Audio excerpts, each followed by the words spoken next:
The gunshot echoed across the Montana prairie like thunder trapped in a valley. Abigail Reed stumbled through the blinding snow, one hand pressed against her bleeding shoulder, the other clutching a blood-stained map to her chest. The wind howled, cutting through her wool coat as if it were made of paper. Her breath came in ragged clouds as she fought against the growing numbness in her extremities. She had to keep moving. The lights of a solitary ranch house appeared through the curtain of white, a beacon in the storm. Abigail focused on that warm glow, willing her frozen legs to carry her the remaining distance. Blood trickled between her fingers, hot against her ice-cold skin. The world tilted sideways. She blinked hard, forcing herself to stay conscious. Just a little farther. The wooden steps of the porch creaked beneath her weight.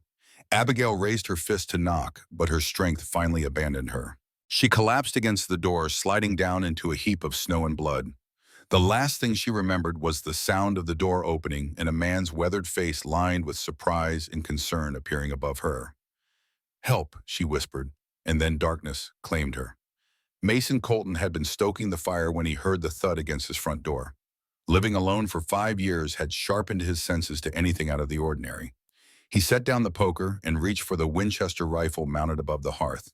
In Montana territory, especially during a winter storm, unexpected visitors rarely brought good news. He approached the door cautiously, rifle at the ready. When he opened it, the last thing he expected to find was a half-frozen woman collapsed on his porch, blood seeping through her coat and staining the fresh snow beneath her. Mason didn't hesitate. He propped his rifle against the wall and gathered the unconscious woman into his arms, kicking the door shut behind him. She weighed almost nothing, her body chilled to the bone. He carried her to his bed near the fire, the only warm spot in the cabin, and gently laid her down. The woman's face was pale, her lips tinged blue from cold. A folded paper fell from her grasp, stained with dark blood. Mason set it aside and focused on her wound. He carefully removed her coat to reveal a bullet hole in her left shoulder. The bleeding had slowed, but the wound needed cleaning and bandaging. Mason worked methodically, using skills he'd learned during the war.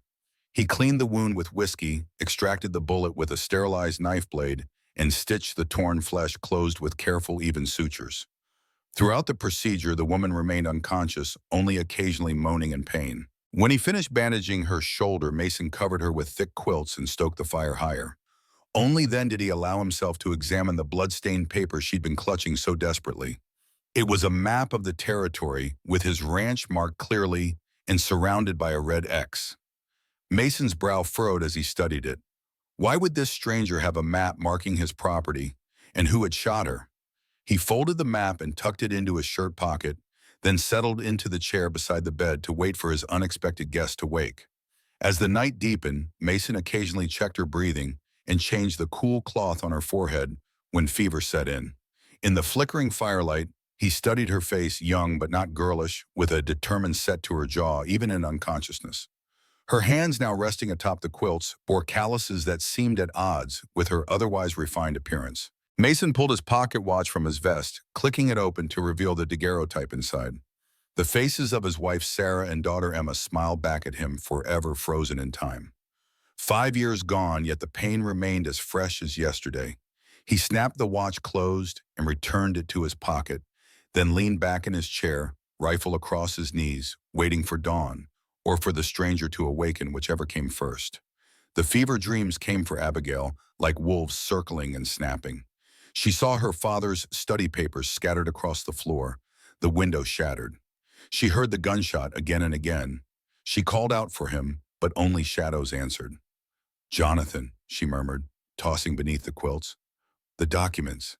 Find the documents." Cool hands pressed against her forehead, and a deep voice cut through her delirium. "Easy now, you're safe." Abigail's eyes fluttered open to find a stranger watching her with a guarded expression. She tried to sit up, then gasped as pain lanced through her shoulder. "I wouldn't move just yet," the man said, gently pressing her back into the pillows. "That bullet took a fair piece of your shoulder with it." Memory crashed back, the gunshot, the chase through the snow, the desperate flight to the only place marked on her father's map. She glanced around the cabin, taking in the simple but well-maintained furnishings, the crackling fire, the rifle within the man's reach. "Where am I?" she asked, her voice raspy from thirst. The man poured water from a pitcher into a tin cup and held it to her lips. "My ranch, about 15 miles east of Clearwater. I'm Mason Colton. Abigail drank gratefully, then sank back against the pillows. Thank you for helping me, Mr. Colton. Most folks who show up bleeding on my doorstep offer their name in return. He said, a hint of dry humor in his voice, despite the wariness in his eyes. She hesitated, weighing her options. This man had saved her life, but trust came at a premium these days. Abigail, she finally said. Abigail Reed. Will Miss Reed want to tell me who put that bullet in you? Thieves, she said, the lie coming easily after days of practice. I was traveling from Helena when they ambushed my wagon. I managed to escape on horseback, but one of them shot me during the chase. She paused, adding a detail to make the story more convincing. They took everything, my luggage, my money, my horse ran off in the storm. Mason studied her face, his expression making it clear he didn't quite believe her. Most thieves don't chase a victim 15 miles through a blizzard unless they're after something specific. He reached into his pocket and withdrew the blood-stained map, something worth marking my ranch on a map for. Abigail's heart stuttered. I can explain. I'm listening. His voice was calm, but there was steel beneath it. Before she could fabricate another lie, a wave of dizziness washed over her. The room spun, and she closed her eyes against the sensation. Later, Mason said, tucking the map away, you need rest. We can sort this out when you're stronger.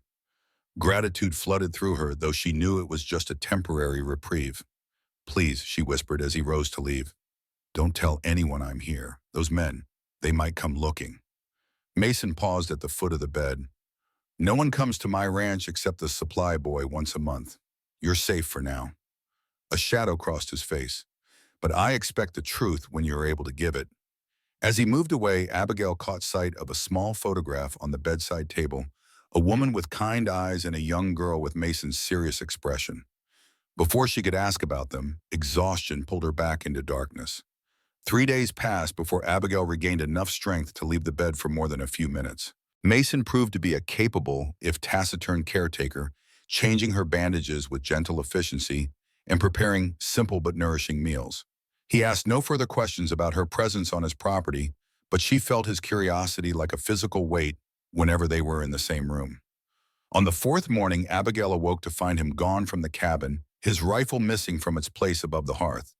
Through the window, she could see him in the distance, checking fence lines that had been damaged in the storm. This was her chance to search for the map. Moving carefully to avoid reopening her wound, Abigail explored the cabin.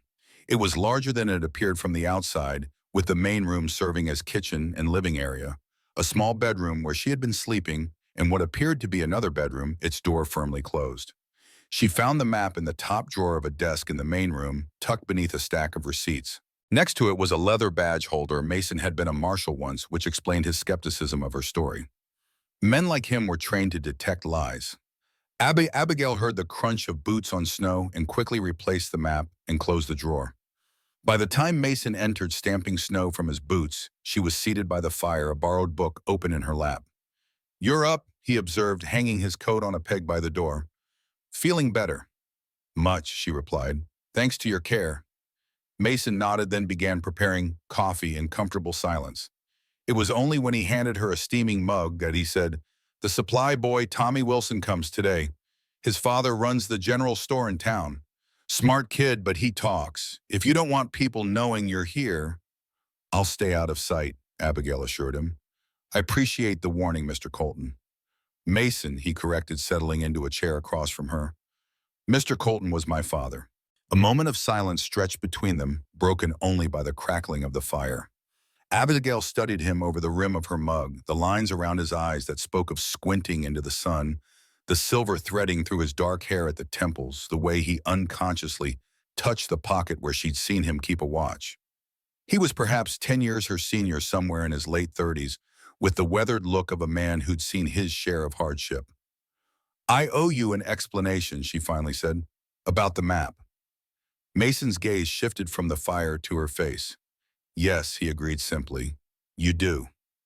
Before she could begin, the sound of an approaching wagon interrupted them. Mason rose and moved to the window. Tommy's early today, he muttered, then turned back to Abigail. Remember, stay out of sight. She finished, already moving toward the bedroom. I remember. And from the partially open bedroom door, Abigail watched as Mason greeted a boy of about 12 with a mop of sandy hair and bright, curious eyes. Tommy Wilson was clearly comfortable with Mason chattering away as he helped unload supplies from his wagon. Pa says there's strangers in town asking about properties out this way. Tommy reported, handing Mason a sack of flour. 3 men riding together, one claims to be a sheriff from Wyoming Territory. Mason's posture stiffened slightly. What do they want? Tommy shrugged. Pa didn't say, but the big one calls himself Blackwood. He was asking specific like about ranches along the northern ridge. The boy's eyes gleamed with excitement. Pa thinks they might be looking for train routes, says the Northern Pacific might be expanding west again. Your pa always did have a head full of rumors, Mason said, but Abigail noticed the tension in his shoulders. It ain't rumors this time. There was a real railroad man in town last month. Fancy suit and all. Mason handed Tommy a few coins. That extra is for the information. You tell your pa I appreciate the supplies. As Tommy turned to leave, his gaze drifted toward the bedroom door, where Abigail stood partially hidden in shadow. His eyes widened in surprise, but before he could speak, Mason placed a firm hand on his shoulder. Tommy, well, he said, voice low and serious. You didn't see anyone here today. Understand? The boy looked up at Mason, then back at Abigail. After a moment, he nodded solemnly. Yes, sir. Didn't see nobody but you. When Tommy had gone, Mason closed the door and leaned against it, eyes closed briefly before turning to Abigail. Looks like that explanation can't wait any longer. They sat across from each other at the kitchen table, the blood-stained map between them. Outside, the afternoon sun glinted off the snow, filling the cabin with cold, clear light. Those men Tommy mentioned, Abigail began, her fingers tracing the red marks on the map. The one calling himself Sheriff Blackwood, he's not a real lawman. He's a hired gun working for a man named Harrison Mitchell. Mason's face remained impassive. And who is Harrison Mitchell? He claims to represent the Northern Pacific Railroad, but what he really does is acquire land for them by any means necessary. Abigail's voice hardened. Including murder. Mason studied her face, looking for any sign of deception. You still haven't told me why you have a map with my ranch marked on it, or why these men would be chasing you. Abigail took a deep breath. Because my father gave it to me before he died.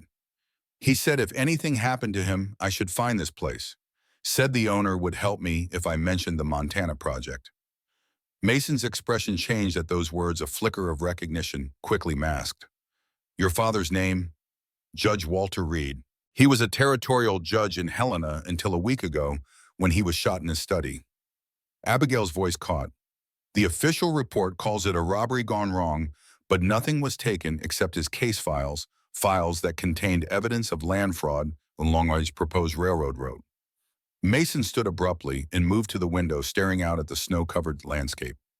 I knew a Walter Reed during the war. Shrewd man, good with details.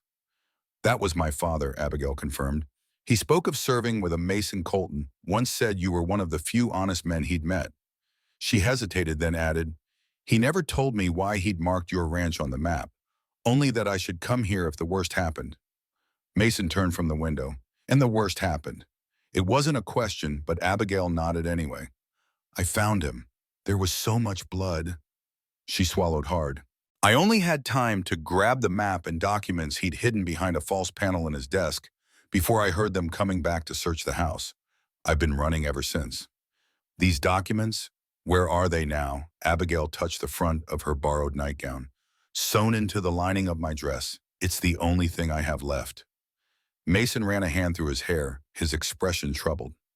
You said Blackwood works for Harrison Mitchell. Yes, along with 2 others, Caldwell and Holloway. They're dangerous men, Mr. Cole Mason.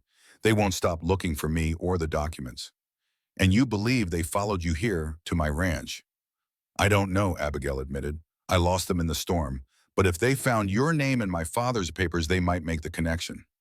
Mason's jaw tightened. Then we need to be ready for them. He moved to a cabinet and withdrew a revolver, checking it before placing it on the table.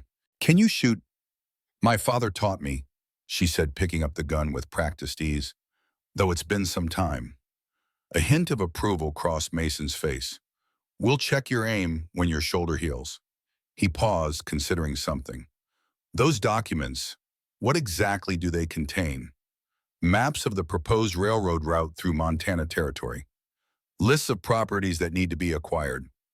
Evidence that Mitchell has been forging deeds and intimidating landowners into selling for a fraction of what their land is worth.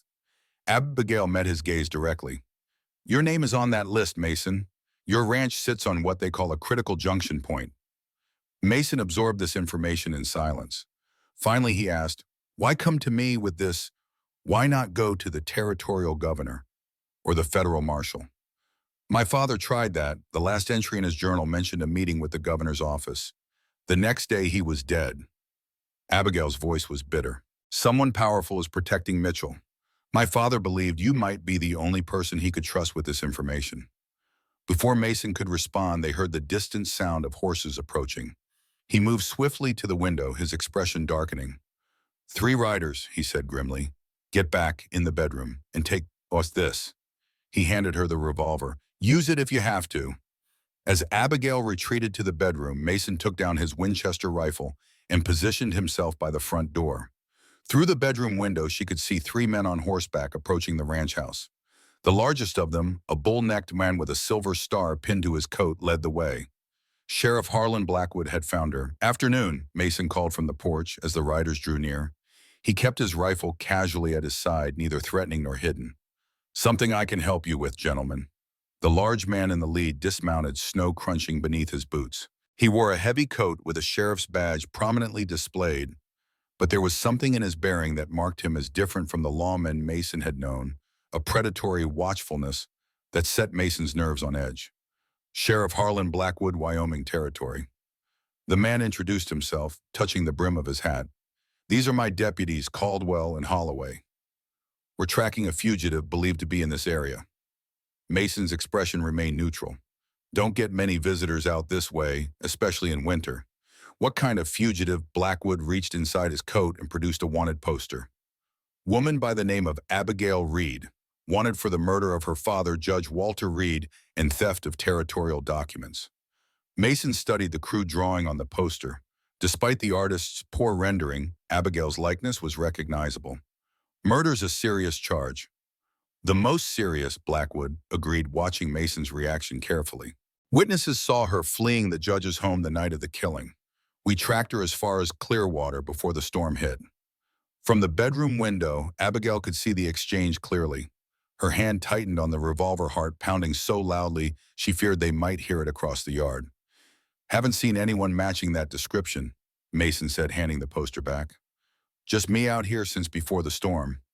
You're welcome to take a look around the property, though there's not much to see.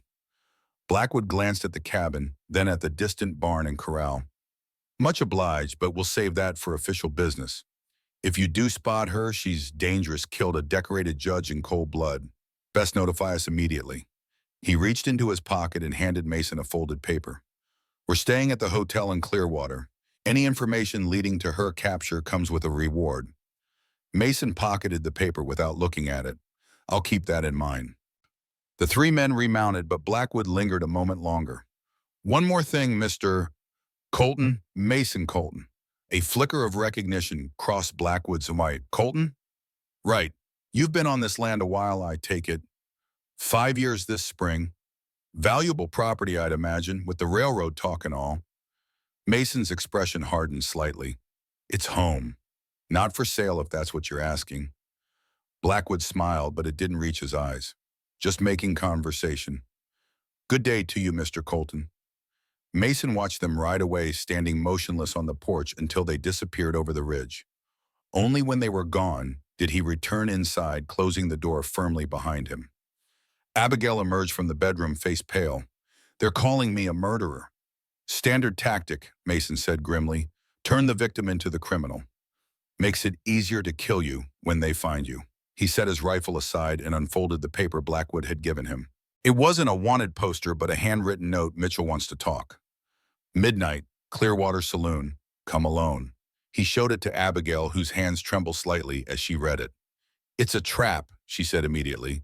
Probably, Mason agreed, but it might also be our chance to find out exactly what they want. Abigail shook her head. You can't go. These men killed my father in his own home. They won't hesitate to kill you, too. If they wanted me dead, they would have tried to take me here, Mason pointed out. No witnesses' remote location.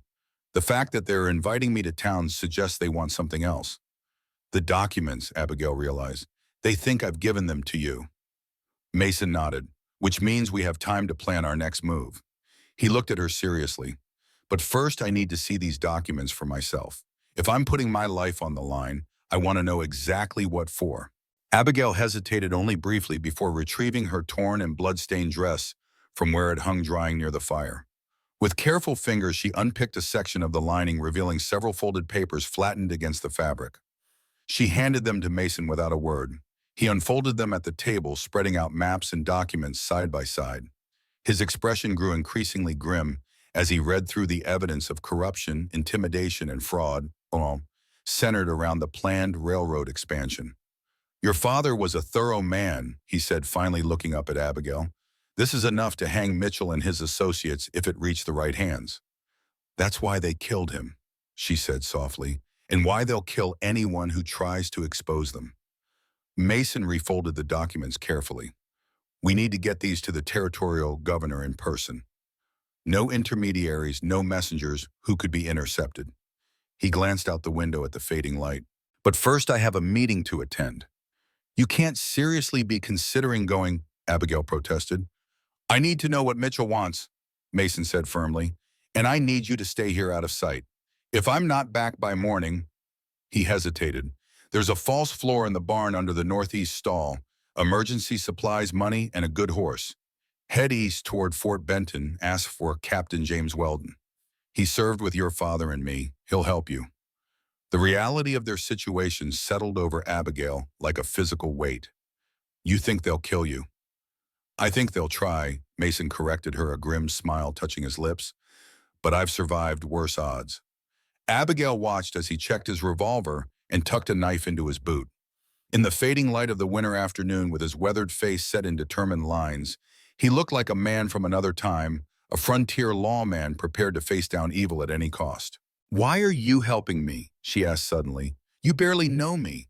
You could turn me in, claim the reward, save yourself all this trouble. Mason's hand went to his vest pocket where he kept the watch she'd noticed before. Because your father was right about one thing. There aren't many honest men left in this territory. And because... He hesitated, then finished quietly. Because I couldn't save my family. Maybe I can help save you. Before Abigail could respond, he gathered his coat and hat. Bar the door behind me. Don't open it for anyone but me. He handed her the rifle. Remember what I said about the barn. If I'm not back by sunrise, don't wait. Don't look back. And with that, he was gone, leaving Abigail alone with a rifle, a handful of incriminating documents, and the growing darkness of the Montana night. Clearwater was a small settlement, a cluster of wooden buildings huddled against the wilderness as if for protection. A church, a general store, a few houses, and at the far end of the single dusty street, the Clearwater Saloon. In summer, it might have held some rough charm. In winter, under a blanket of snow and the cold light of the stars, it looked abandoned and forbidding. Mason tied his horse at a hitching post well away from the saloon, taking note of the other mounts, including the 3 he had seen earlier at his ranch. The streets were deserted, most sensible folks home by the hearth at this hour. Only a thin line of light escaped from beneath the saloon's door, accompanied by the muffled sound of a poorly tuned piano. He entered without hesitation, scanning the room in the practiced manner of a man who'd spent years anticipating trouble. The saloon was nearly empty.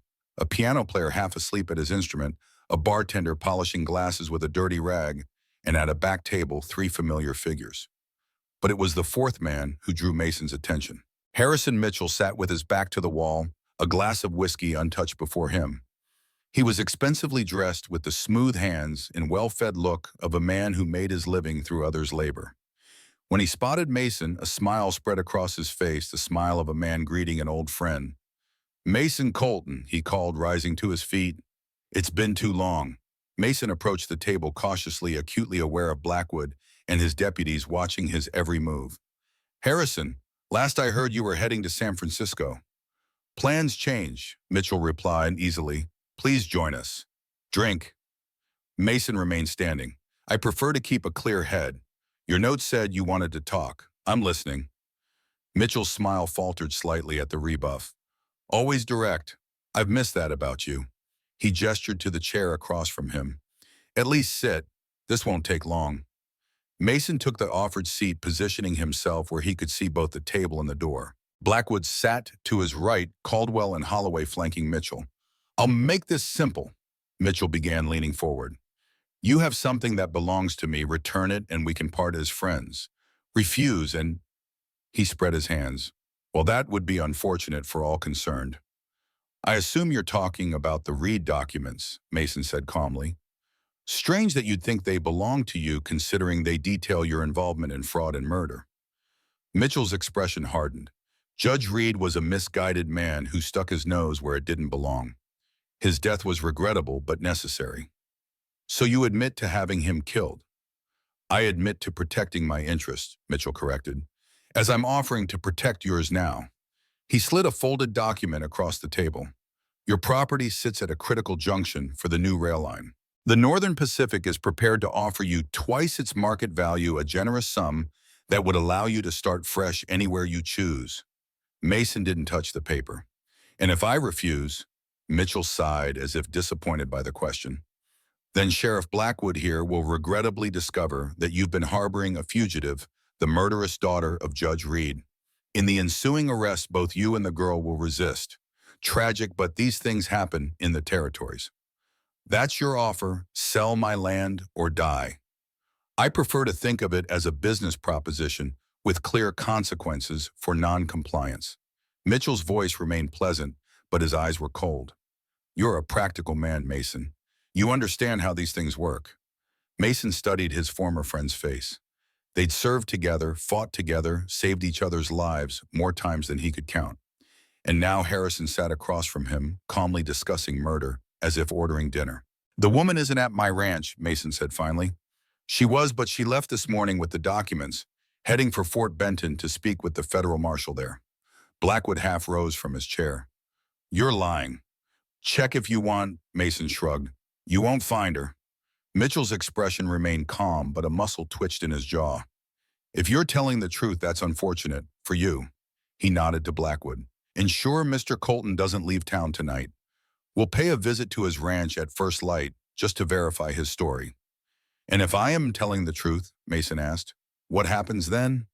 Then you'll still need to decide about my offer, Mitchell replied, rising from the table. But you'll make that decision from a grave. Good evening, old friend. As Mitchell left the saloon, Blackwood and Holloway closed in on either side of Mason. Caldwell moved to block the door. You should have taken the money, Blackwood said almost regretfully. Now we do this the hard way. Mason's hand inched toward his revolver, but before he could draw, something heavy struck the back of his head.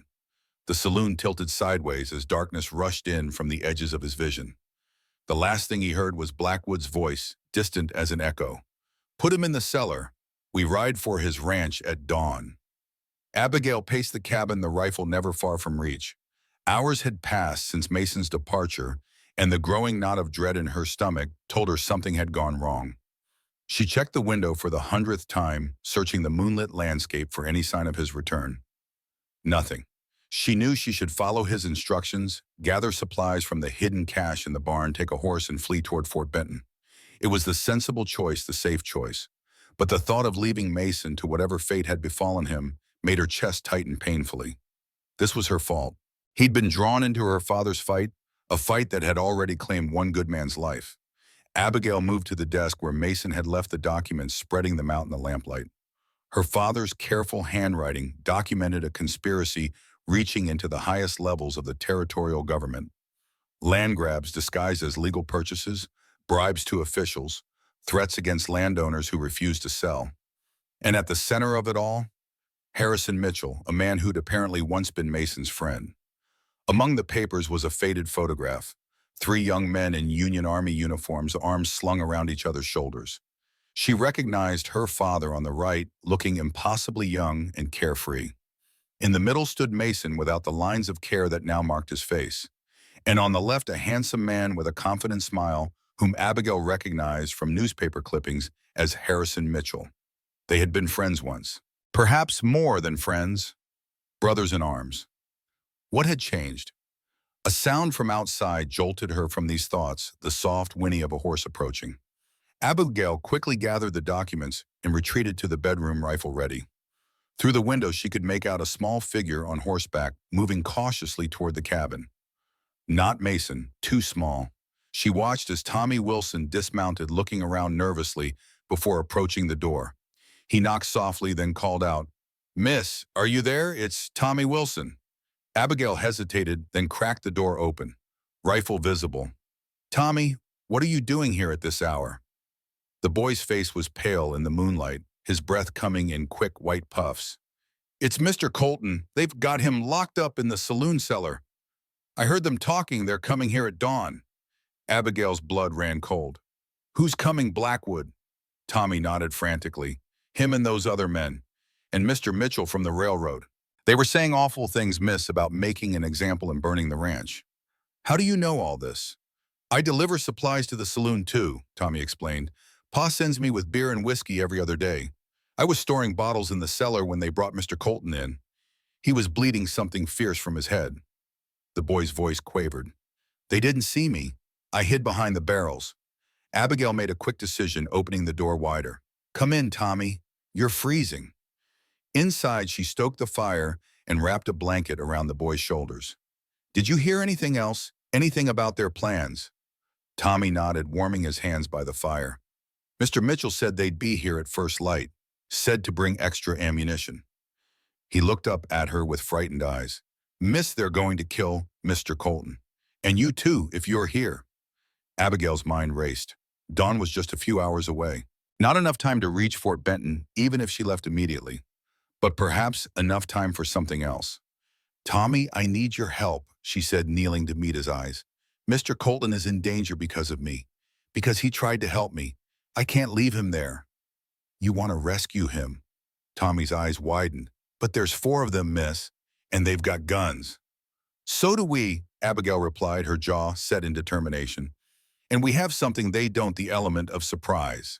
She moved quickly around the cabin, gathering supply, wrote Mason's spare revolver, a hunting knife. Her wounded shoulder protested at the movement, but she ignored the pain. There was no time for weakness now. "What can I do?" Tommy asked, standing straighter, as if trying to grow taller before her eyes. Abigail paused, considering. The boy was young, too young to be involved in what might become a violent confrontation. But he had already risked much by warning her, and she needed all the help she could get. "I need you to be my eyes and ears in town," she decided. "You know every corner of Clearwater, every hiding place. You can move around without drawing attention." She placed a hand on his shoulder. "But Tommy, this is dangerous. These men won't hesitate to hurt anyone who gets in their way, even a boy." Tommy puffed out his chest. "Mr. Colton taught me to shoot last summer. Said I was a natural, and he's always been good to Pa and me." His young face hardened with unexpected resolve. "I want to help." Abigail studied him for a moment, then nodded. "All right, here's what we're going to do." As they huddled by the fire, making plans in hushed voices, the moon continued its arc across the Montana sky. In a few hours, dawn would break over the silent, snow-covered landscape, and with it would come either salvation or destruction. For Abigail Reed, the judge's daughter, who had lost everything but her determination for justice, there was no turning back now. Mason Colton had risked his life to protect her. It was time to return the favor. The ghosts of the past, her father's murder, Mason's lost family, the photograph of 3 young soldiers who had once been friends, all converged on this moment, this decision. The railroad that promised to bring progress to the Montana Territory had instead brought corruption and death. But perhaps in the cold hours before dawn, it would bring something else as well, a chance for redemption, for justice, for a new beginning in the unforgiving landscape of the American frontier. Abigail checked the revolver one last time, her father's voice echoing in her memory. "Justice isn't just a concept, Abby, it's an action. Sometimes you have to stand and fight for it no matter the cost." With Tommy at her side, she prepared to do just that. The town of Clearwater slumbered beneath a canopy of stars, unaware of the desperate plans being hatched in its midst. Abigail Reed guided her horse through the silent streets, Tommy Wilson riding double behind her. The boy's knowledge of the town had already proven invaluable, showing her a back approach to avoid the main street where Blackwood's men might be watching. There, Tommy whispered, pointing to a squat building set apart from the others. That's the saloon. The cellar entrance is round back. Abigail nodded, guiding the horse into the shadow of a nearby livery stable. Her shoulder throbbed with each movement, the wound still fresh beneath its bandages. She'd taken more of Mason's laudanum than was wise, dulling the pain to a manageable ache, but she knew the effects wouldn't last long. Remember the plan, she said quietly as they dismounted. You create the distraction on my signal. Don't take any risks, Tommy. If anything goes wrong, you run. The boy nodded solemnly, though his eyes shone with a mixture of fear and excitement. I won't let you down, Miss Reed. Abigail squeezed his shoulder. I know you won't. Now let's find Mr. Colton. They moved silently through the darkness, keeping to the shadows. The saloon's windows glowed with dim lamplight. Someone was still awake inside. Abigail crouched beneath a window, risking a quick glance inside. A man she didn't recognize was slumped over the bar, while another Holloway she presumed from Tommy's description sat at a table cleaning a revolver. Where's Blackwood? She whispered to Tommy. Probably at the hotel with Mr. Mitchell, the boy replied. That's where the fancy folks stay. Abigail nodded. 2 guards instead of 4 improved their odds slightly, but they'd need to move quickly. She touched the revolver tucked into her belt, its weight both reassuring and terrifying. They circled around to the back of the saloon where a slanted wooden door led to the cellar. A heavy padlock secured the entrance. Did you bring the tools? She asked. Tommy produced a small pouch from his jacket. Pa's lockpicks. He doesn't know I borrowed them. Abigail raised an eyebrow but didn't question why the storekeeper's son was familiar with lockpicking tools. The wilds of Montana Territory bred practical skills of all kinds. Keep watch, she instructed, taking the picks.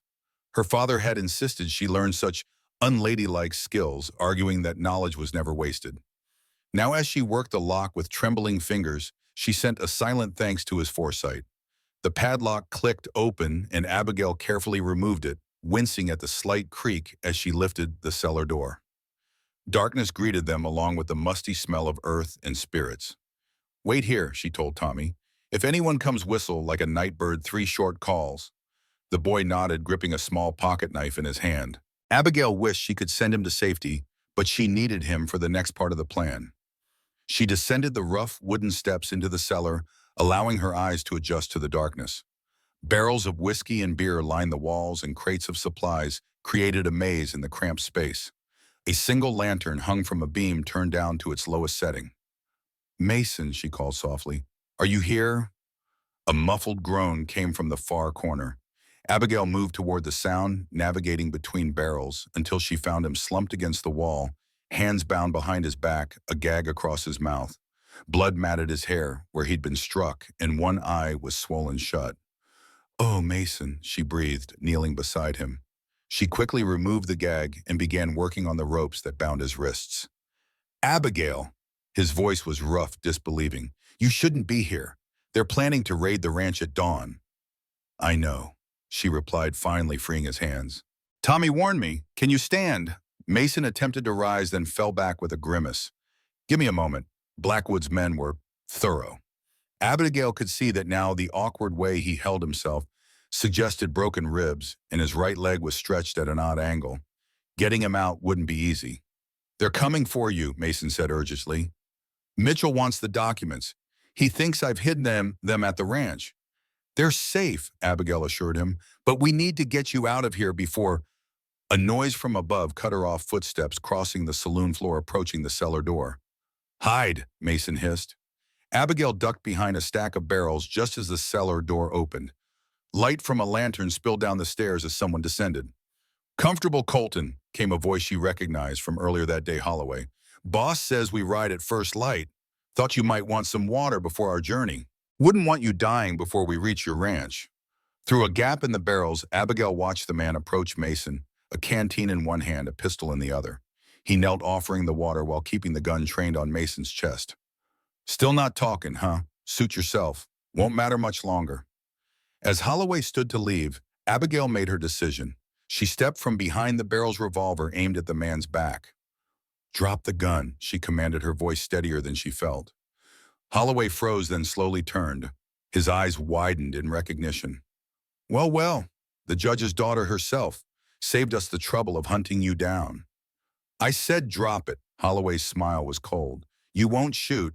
Judges' daughters don't have the stomach for killing. Abigail cocked the hammer. My father taught me to hunt before I could read. I've put down rabid wolves and wounded deer. A rabid dog like you isn't much different. Something in her tone must have convinced him. Holloway carefully placed his pistol on the floor. Now kick it away, she instructed. He complied, but the smirk never left his face. Doesn't matter. Caldwell's upstairs. One shout from me And what? Abigail interrupted. You'll both be dead before Blackwood even knows I was here. She gestured with the revolver. Hands behind your back. Now. As Holloway turned grumbling curses under his breath, Abigail caught Mason's eye. He'd pulled himself into a sitting position and was watching her with a mixture of admiration and concern. The ropes, she said, nodding towards the bindings that had secured Mason. Mason gathered them with trembling hands, and Abigail kept her gun trained on Holloway as Mason bound the man's wrists with surprising strength. Once secured, she used Holloway's own bandana to gag him. What about the other one upstairs? Mason asked, his voice a harsh whisper. Before Abigail could answer, they heard 3 short whistles from outside Tommy's warning. Someone's coming, she said, helping Mason to his feet. He swayed dangerously, and she steadied him, bearing as much of his weight as her wounded shoulder would allow. We need to move now. They made for the stairs, Mason limping heavily, Abigail supporting his larger frame as best she could. Behind them, Holloway struggled against his bindings, making muffled sounds of rage through his gag. At the top of the stairs, Abigail paused, listening. She could hear voices now, Caldwell speaking to someone who'd entered the saloon. She cracked the cellar door slightly, peering through. Caldwell stood at the bar facing the front entrance. His back was to them, but from her position, Abigail could just make out who he was speaking with, Harrison Mitchell himself, impeccably dressed despite the late hour. Any trouble with our guest? Mitchell was asking, removing his gloves with deliberate care. Quiet as a church mouse, Caldwell replied. Holloway's checking on him now. Mitchell glanced toward the cellar door, and Abigail quickly pulled back. Tell Holloway to hurry it up. I want to speak with Colton before we ride. This was their chance. Mitchell and Caldwell were distracted, expecting Holloway to return any moment. Abigail turned to Mason, who had overheard everything. The back door, he whispered, nodding to a narrow exit, partially hidden behind the stacked crates. Service entrance for deliveries. Abigail gestured for him to wait, then crept to the small window that faced the alley where they'd left Tommy. She gave a soft tap on the glass their signal. Seconds later, they heard it, a tremendous crash from the front of the saloon, followed by the whinnying of horses and shouts of alarm. What the devil? Caldwell's voice rose in surprise. The horses are loose, someone yelled from outside. They're stampeding down Main Street. Tommy had done his job perfectly, setting free the horses tied outside the saloon and several other establishments. The resulting chaos was just the distraction they needed. Go, Abigail urged, helping Mason toward the back door. Quickly. They stumbled through the service entrance into the cold night air. Tommy was waiting there, holding the reins of their horse, his face flushed with excitement. Did it work? He asked breathlessly. Perfectly. Abigail assured him, helping Mason mount with considerable difficulty. His face was gray with pain, but he managed to pull himself into the saddle. She handed him the reins, then boosted Tommy up behind him. You two go. Head for the ranch, I'll catch up. Mason's good eye widened. What are you planning? Insurance, she replied grimly. Now go. She slapped the horse's flank, sending it galloping down the alley away from the commotion on Main Street. Only when they disappeared into the darkness did Abigail turn back to the saloon's rear entrance, her mind set on one final task. Dawn was breaking over the mountains when Mason, Abigail, and Tommy reached the ranch. The journey had been arduous. Mason barely staying conscious in the saddle, Tommy holding him steady from behind Abigail, riding another horse she'd borrowed from the livery stable. She'd caught up with them just outside of town, her face set in a grim expression that discouraged questions about what she'd done after they'd left. They'll be coming soon, she said as they approached the cabin. We need to prepare. Mason slid from the saddle, nearly collapsing as his injured leg took his weight. No time to run, he gasped as Abigail helped him inside. Have to make a stand. Tommy hurried ahead, opening the door and clearing a path to the bed. Once Mason was settled, Abigail turned to the boy. Tommy, I need you to ride to Fort Benton, she said, pressing the documents into his hands. Find Captain James Weldon. Give him these and tell him everything. He's our only hope. The boy looked between them, clearly torn. But what about you and Mr. Colton? We'll hold them off as long as we can, Abigail said with more confidence than she felt. But these papers are what matter. They're evidence of everything Mitchell's done. It's a 2-day ride to Fort Benton, Mason said weakly from the bed, even pushing hard. I can do it, Tommy insisted. Pa says I ride better than men twice my age. Abigail managed a smile. I believe you. Take the strongest horse. Stay off the main trails. And Tommy, she squeezed his shoulder. Thank you for everything. The boy straightened, puffing out his chest. I'll be back with the cavalry, Miss Reed. You can count on me. After he'd gone galloping north with the precious documents secured inside his jacket, Abigail turned her attention back to Mason.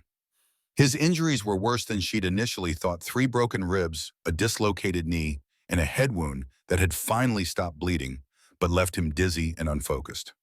You shouldn't have come for me, he murmured as she cleaned the gash on his forehead. Should have run while you had the chance. And leave you to die. Abigail shook her head. That's not who I am. No, Mason agreed softly. It's not. He caught her wrist as she worked his grip surprisingly strong. Mitchell will kill us both when he gets here. You know that. Abigail met his gaze steadily. Perhaps, but he'll pay a high price for it. Something in her tone made Mason study her more carefully. What did you do back in town after we left? She finished bandaging his head before answering. I left Mitchell a message. Insurance, like I said. Woman, at his questioning look, she elaborated. I took Holloway's gun and left it in Mitchell's room at the hotel, along with a note confessing to the murder of Judge Reed, signed with Mitchell's name. A cold smile touched her lips. If anything happens to us, that evidence will find its way to the territorial governor. Mason stared at her, a mixture of admiration and concern in his expression. You've thought of everything. Not everything, she admitted. Just enough to make sure Mitchell doesn't win, even if we lose. A heavy silence fell between them, broken only by the crackling of the fire Abigail had stoked to chase away the morning chill. Outside, the first golden rays of sunlight touched the snow-covered landscape, transforming it into a glittering expanse that belied the danger approaching. There's coffee, Mason said eventually, in the cupboard above the stove, and ammunition in the chest beneath the window. If we're making our last stand, might as well be properly prepared. Abigail nodded and set about brewing coffee, gathering weapons, and positioning them strategically around the cabin.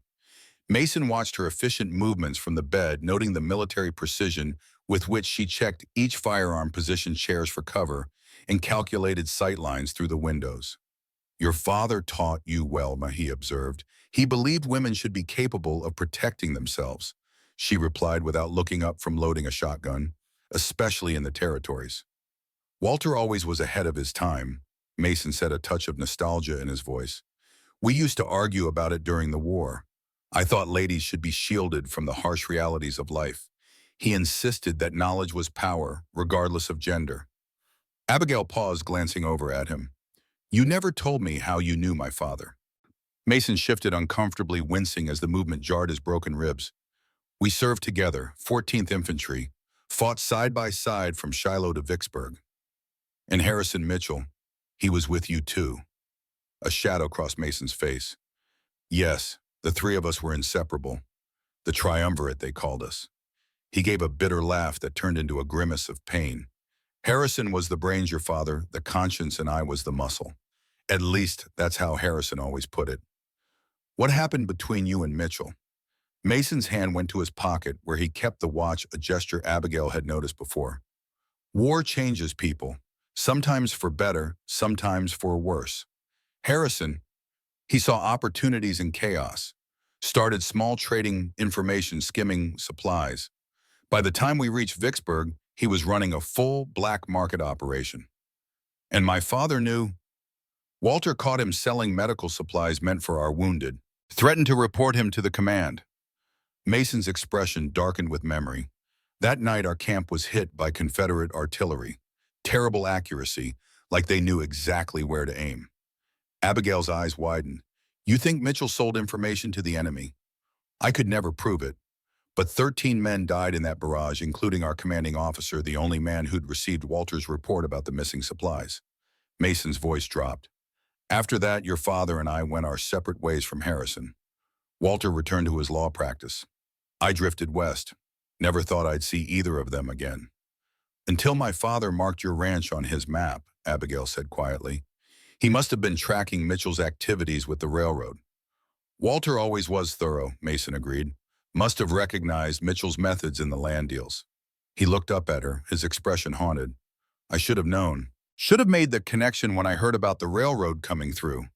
Might have saved your father's life. Abigail crossed to him, placing a hand on his arm. You couldn't have known, and blaming yourself won't help us now. Their eyes met, a moment of understanding passing between them. They were more than strangers, thrown together by circumstance, now united by shared history, shared loss, and the looming threat of a common enemy. The moment was shattered by the distant sound of hoofbeats, multiple riders approaching from the east. They're here, Mason said grimly, struggling to sit up. Help me to the window. I won't die lying down. Harrison Mitchell rode at the head of the group, his expensive coat and polished boots incongruous against the rugged Montana landscape. Flanking him were Blackwood and Caldwell, with 4 other men, hired guns by the look of them, bringing up the rear. They approached the cabin with the confidence of men who expected little resistance. From their position at the front window, Mason and Abigail watched them come. 7 men, Abigail noted, checking the revolver in her hand. Worse odds than I'd hoped for. Holloway's missing, Mason observed. You must have tied him up good. Or Mitchell discovered, my little surprise, early, she replied grimly. Either way, it doesn't change our situation. The riders stopped about 50 yards from the cabin. Mitchell raised a hand signaling the others to hold position as he urged his horse forward alone. He always did have a flair for the dramatic, Mason muttered, adjusting his position to ease the pressure on his injured ribs. Wants to make a speech before the killing starts. Mitchell halted his horse about 20 yards from the porch. Mason, he called, I know you're in there, and I suspect Miss Reed is with you. Let's discuss this like civilized people. Nothing civilized about murder. Harrison, Mason called back, his voice stronger than Abigail expected, given his condition. Mitchell spread his hands in a gesture of reasonableness. No one needs to die today. Hand over the Reed documents, sign the land transfer I've brought, and you both can ride away from here unharmed. You have my word. Your word? Mason laughed harshly, like the word you gave those 13 men at Vicksburg or Judge Reed before you put a bullet in his head. Mitchell's expression hardened, visible even at this distance. That's your answer then? You'd rather die for a piece of worthless grazing land? It's not about the land, Abigail called out, revealing her position at the window. It's about justice for my father and everyone else you've murdered and swindled. Ah, the judge's daughter speaks. Mitchell's tone turned mocking. You're just like your father, so concerned with abstract principles that you can't recognize opportunity when it's handed to you. He shifted in his saddle, addressing Mason again. She'll die for those principles just like Walter did. Is that what you want, old friend? Mason's grip tightened on his rifle. We're not friends, Harrison. Maybe we never were. Last chance, Mason. The documents and the land, or we burn you out. Mason glanced at Abigail, a silent question in his eyes. She nodded once, resolute. Come and take them, Mason called back, raising his rifle to his shoulder. Mitchell shook his head in apparent disappointment, then wheeled his horse around, rejoining his men. They conferred briefly before spreading out, taking positions around the property. They'll try to surround us, Mason said, watching their movements. Use the barn and outbuildings for cover as they advance. Abigail moved to the back window, shotgun ready. I count 3 coming around the south side, Blackwood's with them. Mason nodded. The others will approach from the north. Harrison won't risk himself. He'll direct from a distance. Just like Vicksburg, Abigail asked, a hint of grim humor in her voice. Just like Vicksburg, Mason confirmed. Some things never change. The first shot came moments later, a warning fired into the air. Blackwood's voice followed, final warning. Colton, send the girl out with the documents and we'll let you live. Divide and conquer, Mason muttered, another of Harrison's favorite tactics. Instead of responding, Mason sighted carefully through his rifle and fired. One of the men advancing from the north cried out, clutching his arm as he dove for cover behind a water trough. The battle had begun. Gunfire erupted from all directions as Mitchell's men opened fire on the cabin. Bullets thudded into the thick log walls or shattered through the windows. Mason and Abigail returned fire, strategically conserving ammunition and taking only clear shots. They're trying to pin us down while they move closer, Mason called over the din. Watch for anyone approaching the porch. Abigail fired the shotgun through the back window, forcing two men to retreat from their advance toward the rear door. The recoil sent pain lancing through her wounded shoulder, but she gritted her teeth and reloaded. For nearly an hour, they held their position. Mason's experience and Abigail's determination keeping Mitchell's men at bay. But their ammunition was dwindling and Mitchell's patience with it. Burn them out, Mitchell's voice carried clearly across the yard. I want those documents even if you have to sift through the ashes to find them. Moments later, a flaming arrow arced through the air, landing on the cabin's roof with a soft thud. Another followed, and another. The roof's catching, Abigail warned, the smell of smoke beginning to fill the cabin. We can't stay much longer. Mason dragged himself to his feet, using the wall for support. His face was gray with pain and exhaustion, but his eyes remained clear and determined. The root cellar, trapdoor beneath the rug in the kitchen, it leads to a tunnel that comes out near the creek bed. Walter helped me dig it years ago when I first settled here. Abigail stared at him in surprise. You never mentioned this before. Wasn't sure I could trust you before, he admitted with a weak smile. Seems foolish now.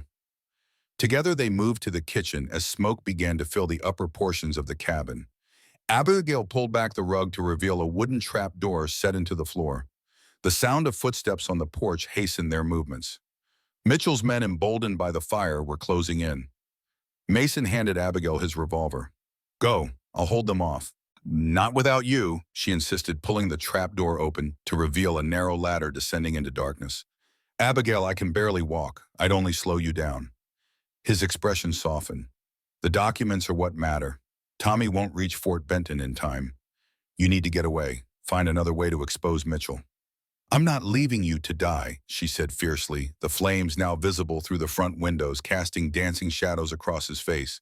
Mason cupped her cheek with a calloused hand. Some debts can only be paid one way. Go. Live. Make sure Walter's death wasn't for nothing. The front door splintered beneath heavy blows, moments away from giving way.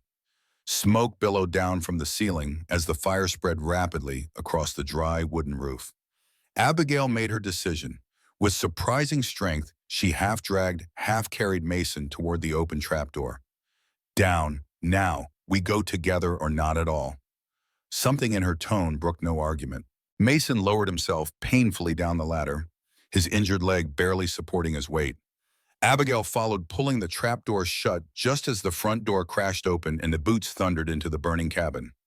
Darkness enveloped them, broken only by thin streams of light filtering through the floorboards above. The tunnel was narrow and rough-hewn, supported by timber beams that creaked ominously as the fire spread above. This way, Mason whispered, leading her forward by feel more than sight. Stay low, the air is better near the ground.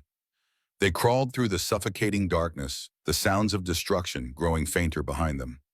Abigail could feel Mason weakening with each foot they progressed, his breathing becoming more labored, his movements more sluggish. After what felt like an eternity, a faint light appeared ahead, the tunnel's exit partially concealed by bushes near the creek bed. Mason collapsed as they reached it, his strength finally giving out. Go, he gasped, waving her toward the opening. I need to rest a moment. We're almost there, Abigail urged, tugging at his arm. Just a little further. But Mason couldn't move his injuries and the smoky air having taken their toll. Blood seeped through his bandages and his face had taken on an alarming pallor. Listen to me, he whispered urgently. If you follow the creek north for about a mile, there's a hunter's cabin. Old trapper named Jenkins uses it sometimes. Might find supplies, maybe a horse if you're lucky. I'm not leaving you, Abigail repeated stubbornly. Mason pressed his pocket watch into her hand. Then take this, inside. Picture of my wife Sarah and daughter Emma. Yellow fever took them 5 years ago. I couldn't save them. His voice broke. Couldn't save your father either. But maybe I can save you. With the last of his strength, Mason pushed himself up and pressed a gentle kiss to her forehead. Go, Abigail. Make this mean something. Tears stung her eyes as she clutched the watch. I'll come back for you, I promise. A weak smile touched his lips. I'll be here. With agonizing reluctance, Abigail slipped through the tunnel's exit into the cold morning air. Behind her, in the burning ruins of Mason Colton's ranch, Harrison Mitchell and his men searched in vain for documents that were already miles away riding north with a determined boy named Tommy Wilson. And in the darkness of the escape tunnel, a wounded man clung to consciousness sustained by a hope he'd long thought lost, the hope that justice might still prevail, even if he didn't live to see it. The trapper's cabin was exactly where Mason had said it would be, a small, weathered structure nestled among pines overlooking the creek. Abigail approached cautiously, revolver ready, but the cabin was empty. Inside, she found basic supplies, dried meat matches, a canteen, and a worn but serviceable blanket. No horse, but at this point she was grateful for any stroke of fortune. She tended to her own wounds as best she could, changing the blood-soaked bandage on her shoulder. The bullet hole throbbed with each heartbeat, a persistent reminder of how close she'd come to death already. But physical pain was nothing compared to the weight in her chest, the knowledge that she'd left Mason behind, possibly to die. Abigail opened the pocket watch he'd given her. Inside, just as he'd said, was a small photograph of a woman with gentle eyes and a little girl with Mason's serious expression. They smiled out from another time, unaware of the tragedy that awaited them. On the opposite side, an inscription read, "To Mason, my North Star, forever Sarah." Tears welled in Abigail's eyes. Mason had lost everything, just as she had. Perhaps that shared understanding had forged a connection between them that transcended their brief acquaintance. She snapped the watch closed and tucked it securely into her pocket. There was no time for sentiment. Mason had sacrificed himself to give her a chance, and she wouldn't squander it. Night was falling, and with it the temperature. Abigail built a small fire in the cabin's crude hearth, careful to keep it low, so the smoke wouldn't attract unwanted attention. As she warmed herself, she assessed her situation. Mitchell would assume she had died in the fire, at least for now. That gave her an advantage, however temporary. Tommy was on his way to Fort Benton with the documents, but even if he made it, it would be days before help could arrive. Mason was injured, possibly dying in the escape tunnel. Her choices were clear. She could continue north, perhaps intercept Tommy and accompany him to Fort Benton, ensuring the documents reached Captain Weldon. Or she could return for Mason, risking capture or death to save the man who had already sacrificed so much for her. The logical choice was obvious. The documents were what mattered, evidence that could bring Mitchell to justice for her father's murder and countless other crimes. Mason himself had said as much. Yet as Abigail stared into the flames, she knew she couldn't abandon him. Not after he had refused to abandon her. Not when there was even the slightest chance he might still be alive. "What would you do, Father?" she whispered, as if Judge Reed might somehow answer from beyond the grave. But she already knew. Her father had spent his life upholding justice, yes, but he had also taught her that justice without compassion was merely vengeance. Decision made, Abigail gathered what supplies she could carry and extinguished the fire. She would rest for a few hours, then make her way back to the tunnel entrance under cover of darkness. Mitchell and his men would be watching the main approaches to the ranch, but they wouldn't expect anyone to return to the scene of their supposed victory. As she wrapped herself in the trapper's blanket, Abigail's hand closed around the pocket watch. Its steady ticking was oddly comforting, like a heartbeat in the darkness. She wondered if Mason could hear it too, wherever he was, a reminder that time continued its relentless march forward, even in our darkest hours. "Hold on, Mason," she murmured as exhaustion finally claimed her. "I'm coming back for you." Harrison Mitchell stood amid the smoldering ruins of Mason Colton's ranch, rage etched into every line of his aristocratic face. The cabin was destroyed, reduced to charred timbers and ash. His men had searched every square inch, sifting through debris with increasing desperation as Mitchell's anger grew. "Nothing," Sir Blackwood reported, his own face streaked with soot.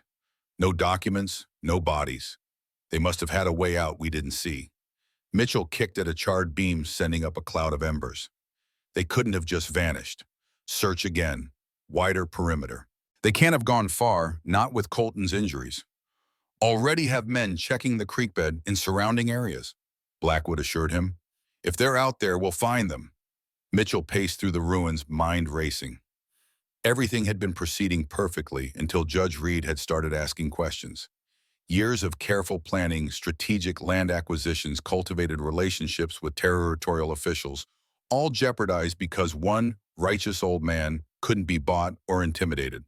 And now his daughter and Mason, his former brother-in-arms, the man who once would have died for him without question, were threatening to destroy everything he'd built. "Sir," Caldwell called, approaching cautiously. "Found something you should see." Mitchell followed him to what had been the kitchen area.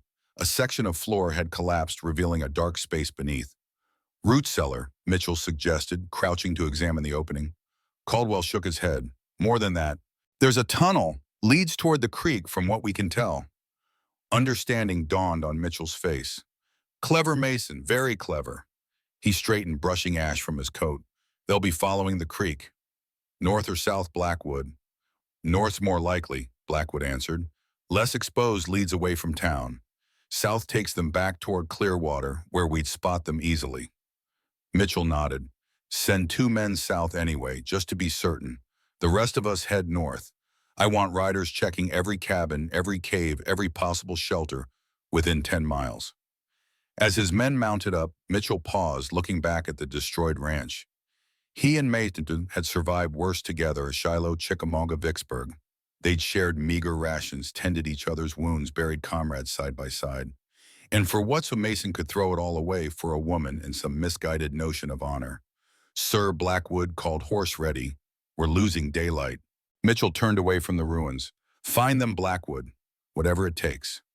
As they rode north along the creek, Mitchell's thoughts turned to the other loose end, the missing documents. Neither Mason nor Abigail had been carrying them when they fled the cabin, which meant either they'd been destroyed in the fire or— "Blackwood," he called suddenly. "The boy, the storekeeper's son who delivers supplies." Blackwood frowned. "Tommy Wilson? What about him? Was he in town this morning when you checked?" "Don't recall seeing him," Blackwood admitted. "His father said he was making deliveries to outlying ranches." Mitchell cursed under his breath. "It's him. They gave him the documents, probably heading for Fort Benton or Helena. Want me to send men after him?" Mitchell considered this, weighing his options. "No, we focus on Colton and the Reed woman first. They're witnesses who can testify. Papers without witnesses to authenticate them are just paper." But as they continued their search, Mitchell couldn't shake a growing sense of unease. The territorial governor was already asking questions about Judge Reed's death. If those documents reached federal authorities with living witnesses to back them up— "Ride harder," he ordered, spurring his horse to a gallop. "We find them before nightfall, or none of us sleeps." Abigail moved through the forest like a ghost, each step carefully placed to avoid twigs or dry leaves that might betray her presence. The moon provided just enough light to navigate by filtering through the pines and silver shafts. She'd spent the day resting, gathering strength, and waiting for darkness to make her approach back to the ranch. From her vantage point on a ridge overlooking the valley, she could see Mitchell's men had established a camp amid the ruins. Campfires dotted the property with sentries posted at regular intervals. They were waiting either for her and Mason to return or for reinforcements to expand their search. Circling wide to avoid the sentries, Abigail made her way toward the creek bed where the tunnel emerged. She moved with agonizing slowness, freezing in place at each distant voice or shifting shadow. Her wounded shoulder protested every movement, but she pushed the pain aside, focusing only on reaching Mason. The tunnel entrance was unmolested, still hidden by the thick bushes that had concealed it for years. Abigail slipped inside, struck immediately by the musty smell of earth and smoke. She pulled a small candle from her provisions, lighting it with trembling hands. "Mason," she called softly, moving deeper into the tunnel. "Mason, it's Abigail. I've come back." No response came from the darkness ahead. Abigail's heart sank as she crawled forward, holding the candle before her. The air was stale but breathable, suggesting the fire hadn't consumed the oxygen in the confined space. She found him exactly where she'd left him, slumped against the tunnel wall. In the flickering candlelight, his face was ashen, his breathing so shallow she initially feared she was too late. "Mason," she whispered, touching his face with gentle fingers. "Mason, can you hear me?" His eyelids fluttered, then opened. Confusion gave way to recognition, then disbelief.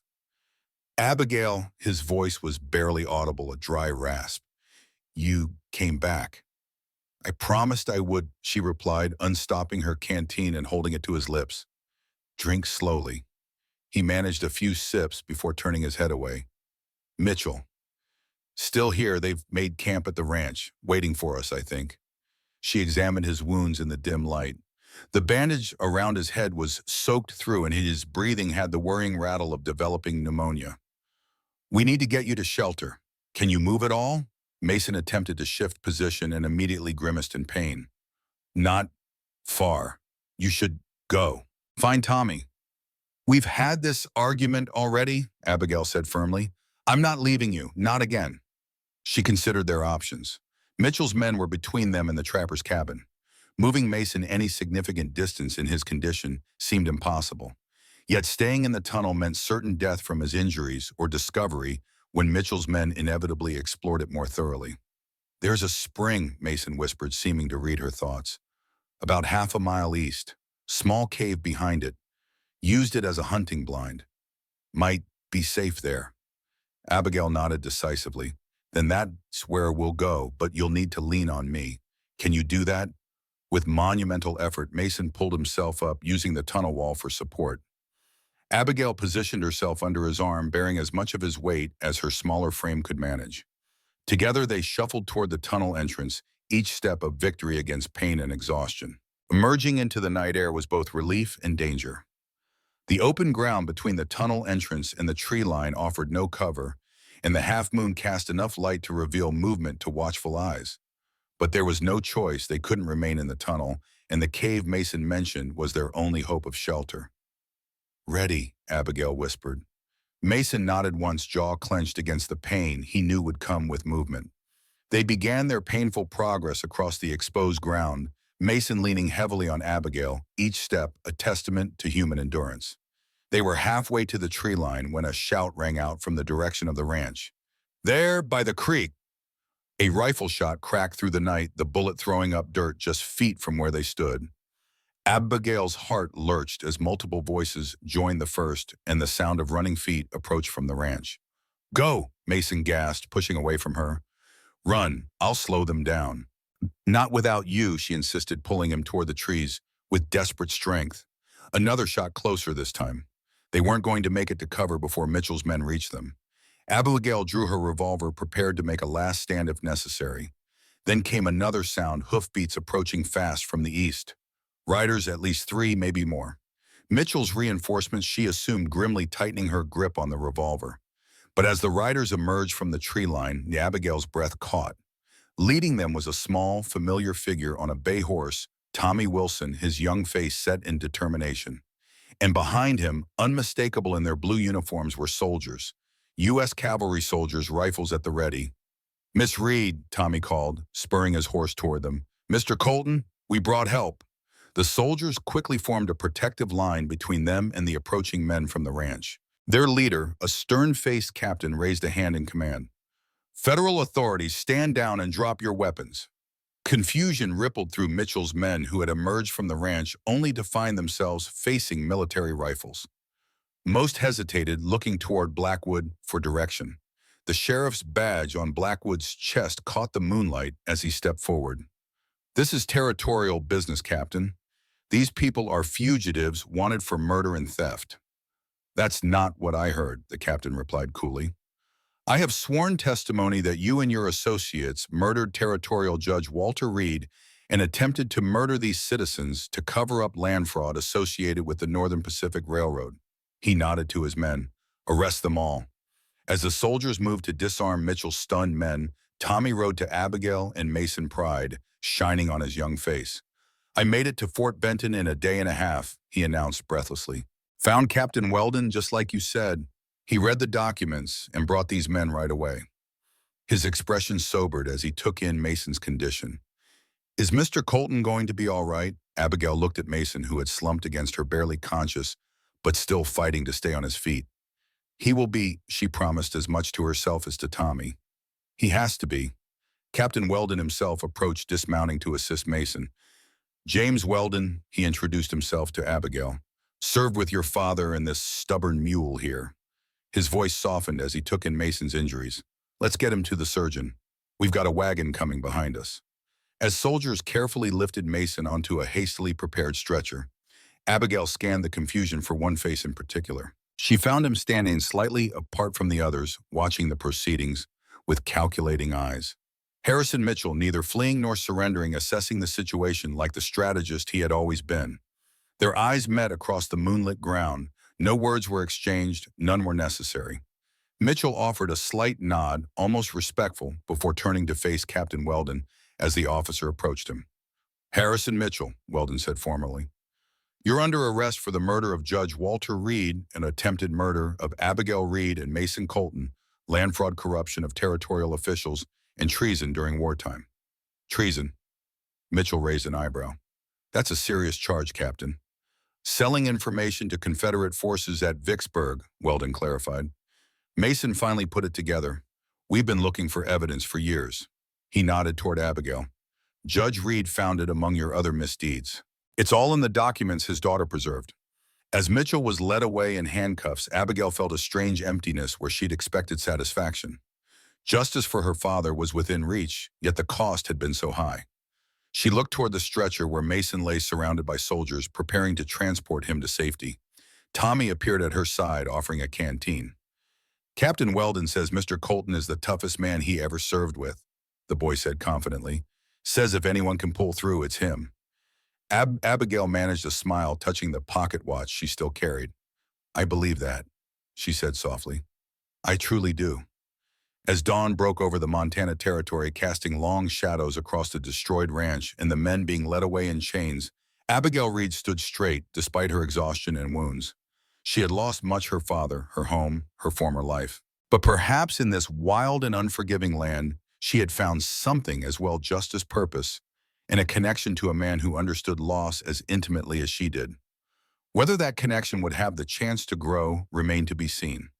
For now it was enough that they had survived, that Mitchell would face justice, and that her father's last case would finally be closed. The future, uncertain as it was, would have to wait for another day. Fort Benton, known as the innermost port on the Missouri River, stood as the gateway to the Montana Territory. Its sturdy walls and wooden buildings housed a bustling community of traders, soldiers, and settlers. The military hospital, a long, low building on the fort's eastern side, had seen countless injuries and illnesses over the years, but few patients had arrived in the condition of Mason Colton. For 3 days, Mason hovered between life and death, his broken body fighting against infection and exhaustion. The military surgeon, Dr. Wallace, had done what he could, setting the broken ribs, cleaning the head wound, treating the pneumonia that had settled in his lungs. The rest, he said, was up to Mason's will to live. Abigail rarely left his side. Her own wound had been properly treated and bandaged, but physical pain was nothing compared to the agonizing wait to see if Mason would survive. She read to him from newspapers and books borrowed from the fort's small library, spoke of memories from her childhood, and sometimes simply sat in silence, her hand resting lightly on his. On the morning of the 4th day, she dozed in the chair beside his bed, exhaustion finally claiming her after another night of vigilance. She didn't notice when Mason's eyes fluttered open, clear and focused for the first time since their rescue. He studied her in the pale morning light, her head tilted at an uncomfortable angle, dark circles beneath her eyes, her wounded shoulder carefully bandaged. Even in sleep, there was a determined set to her jaw that reminded him of her father. Walter Reed had worn the same expression when facing difficult cases or moral dilemmas. "You look terrible," Mason said, his voice rough from disuse. Abigail startled awake, momentarily disoriented before her eyes found his. Relief washed over her face. "You're awake." Apparently, he agreed with a weak attempt at humor. "Though I'm not entirely convinced that's a good thing." He winced as he tried to shift position. "Everything hurts." "That means you're alive," Abigail said, reaching for the water pitcher. She helped him take a few sips, her hand steady despite her obvious exhaustion. "Dr. Wallace wasn't certain you would make it. You've been unconscious for 3 days." Mason absorbed this information, pieces of memory falling into place, the tunnel, the escape, the soldiers arriving just in time. Mitchell, arrested along with Blackwood and the others. They're being held here at the fort until the federal marshal arrives to transport them to Helena for trial. Abigail set the water glass aside. The documents Tommy delivered contained everything needed to charge them, not just for my father's murder and the land fraud, but for Mitchell's treason during the war as well. Mason closed his eyes briefly, a complex mixture of emotions crossing his face. "Harrison was my friend once. Hard to reconcile that with the man he became." "People change," Abigail said softly. "Not always for the better." He looked at her, then really looked at her, noting the changes in her as well. The privileged judge's daughter, who had arrived wounded on his doorstep, had been replaced by a woman of remarkable resilience and courage. "You saved my life," he said. "When most people would have run, you came back for me." "Why?" Abigail hesitated, weighing her words carefully. "Because it was the right thing to do. Because I couldn't bear the thought of leaving you behind." Her voice dropped almost to a whisper. "Because in those few days we spent together, you became important to me." Before Mason could respond, the door opened and Dr. Wallace entered, followed by Captain James Weldon. The doctor's eyebrows rose in pleased surprise at seeing Mason conscious. "Well, look who's decided to rejoin the land of the living," he said briskly, moving to check Mason's pulse. "How's the pain? Manageable?" Mason replied, though the tightness around his eyes suggested otherwise. "Liar," Dr. Wallace said good-naturedly. "Always were terrible at admitting when you were hurting, even back in '64 when that mini-A ball took a chunk out of your leg." He turned to Abigail. "This one dragged himself 2 miles with a shattered femur, rather than wait for a stretcher." "Stretchers were for the seriously wounded," Mason muttered. "And a shattered femur wasn't serious?" The doctor shook his head in exasperation before addressing Abigail again. "Miss Reed, you should get some proper rest now. Your patient is out of danger and you're dead on your feet." Abigail opened her mouth to protest, but Captain Weldon intervened gently. "The doctor's right. You've barely slept since you arrived. There are quarters prepared for you, and Mason isn't going anywhere." After a moment's hesitation, Abigail nodded. She was swaying slightly with exhaustion, and now that the immediate danger had passed, her body demanded rest. "I'll return this evening," she told Mason, who managed a small nod. As she left, Captain Weldon took the chair she had vacated. James Weldon was a tall, weathered man in his 40s with shrewd eyes and a reputation for fairness. He and Mason had served together during the war, though Weldon had remained in the military afterward, while Mason had sought solitude in the territories. "She's quite a woman," Weldon observed once the doctor had finished his examination and left them alone. "Hasn't left your side since you arrived. Reminds me of Walter's same stubborn determination." Mason shifted uncomfortably, wincing as the movement jarred his broken ribs. "She's been through hell, James. Lost her father, nearly killed by people she should have been able to trust, forced to run for her life. And yet she risked everything to save you," Weldon noted. "Could have fled with the documents, reaches safety, but she went back for you instead." A meaningful look crossed his face. "That suggests more than just gratitude for your help." Mason averted his gaze. "She's half my age, James, and I'm a broken-down ex-lawman with nothing to offer except a burned-out ranch and too many ghosts." Weldon leaned forward, his expression serious. "Listen to me, Mason. I've known you since Shiloh. Watched you retreat from the world after losing Sarah and Emma. 5 years of isolation, drowning in guilt over something you couldn't have prevented." He gestured toward the door through which Abigail had departed. "Then this young woman appears on your doorstep, and suddenly you're willing to die to protect her." "I would have done the same for any innocent person threatened by Mitchell's schemes," Mason protested. "Would you?" Weldon asked skeptically. "Or would you have handed over the documents and stayed out of it?" When Mason didn't answer, Weldon continued more gently. "I'm not saying I know what's between you two or what might develop. I'm saying don't dismiss the possibility of a new beginning just because you think you don't deserve one." Mason stared at the ceiling, his expression guarded. "What happens now with Mitchell and the others?" Accepting the change of subject, Weldon straightened. "Federal marshal arrives tomorrow to escort them to Helena. Trial will likely be in a month once the territorial judge arrives from the east." He hesitated. "They'll need both you and Miss Reed to testify." "She's been through enough," Mason said immediately. "That's not your decision to make," Weldon pointed out. "Besides, from what I've seen, Abigail Reed isn't the type to shy away from seeing justice done." He rose to his feet. "Rest. Recover. We'll talk more when you're stronger." After Weldon left, Mason lay awake despite his exhaustion, the captain's words echoing in his mind. He had spent 5 years hiding from life after losing his family, convinced that isolation was his penance for failing to protect them.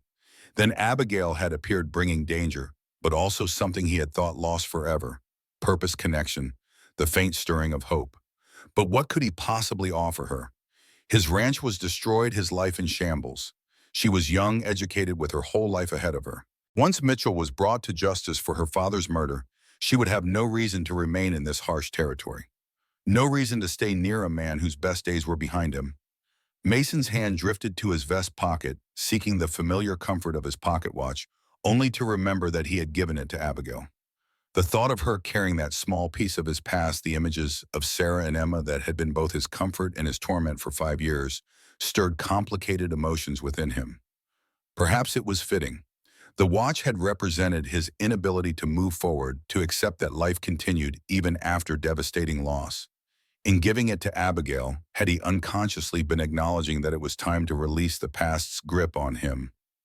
These thoughts followed Mason into uneasy sleep, where dreams of burning cabins mingled with glimpses of a possible future he dared not consciously consider. Abigail woke in the late afternoon, momentarily disoriented by the unfamiliar surroundings of the fort's guest quarters. She had slept deeper than intended, her body claiming the rest it desperately needed. Rising stiffly, she washed her face in the basin provided and changed into clean clothes borrowed from the wife of one of the officers. As she prepared to return to the hospital, a knock came at her door. She opened it to find Tommy Wilson standing in the hallway, his cap clutched nervously in his hands. "Miss Reed," he greeted her with a shy smile. "Captain Weldon said you were resting, but I wanted to check on you and Mr. Colton before I head back to Clearwater." "You're leaving?" Abigail asked, surprised. She had grown fond of the brave boy who had played such a crucial role in their survival. Tommy nodded. "Pa needs me at the store. With everything that happened, he's short-handed." He shuffled his feet. "Captain Weldon says I might need to come back for the trial, though." Abigail knelt to his level, her expression serious. "What you did was extraordinarily brave, Tommy. You saved our lives. Mr. Colton is awake now, and I know he would want to thank you properly." The boy's face brightened. "He's really awake. Can I see him?" "Of course, I was just heading there myself." They walked together through the fort, Tommy chattering excitedly about his adventures. The soldiers had treated him like a hero, he explained, giving him a proper uniform cap and showing him their rifles. Captain Weldon had even written a letter praising his courage to be delivered to his father. At the hospital, they found Mason sitting propped against pillows, looking pale but alert. His face softened at the sight of Tommy. "There's the bravest courier in Montana territory," he said, extending a hand to the boy. "I hear I owe you my life, young man." Tommy shook Mason's hand with solemn dignity, though his chest puffed with pride. "I just did what you and Miss Reed asked, sir. Rode as fast as I could to Fort Benton and found Captain Weldon." "You did more than that," Mason corrected him. "You kept your head in a dangerous situation, delivered crucial documents, and brought help exactly when we needed it most. That's not just following orders, that's showing true courage." The boy's cheeks reddened at the praise.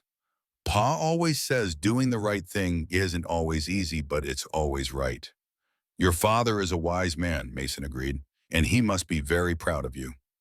Tommy spent half an hour regaling them with the details of his journey to Fort Benton, his young face animated as he described evading Mitchell's men and convincing Captain Weldon of the urgency of the situation. Eventually, a soldier appeared to escort him to the wagon that would return him to Clearwater. "You take care of yourself, Tommy Wilson," Mason said as the boy prepared to leave. "And know that you'll always have a friend in me."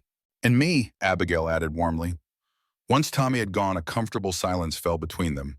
Abigail took her usual chair beside Mason's bed, noting with approval that his color was better than it had been that morning. "He's quite a remarkable boy," she observed. Mason nodded. "The territories produce remarkable people. Harsh conditions tend to reveal true character, both the best and worst in humanity." "Like Harrison Mitchell," Abigail said quietly. Mason's expression clouded. "Yes, like Harrison." He hesitated, then added, "I keep thinking about what turned him into the man he became. We all faced the same war, the same horrors. Your father emerged with his moral compass intact. I emerged broken, but still trying to do right.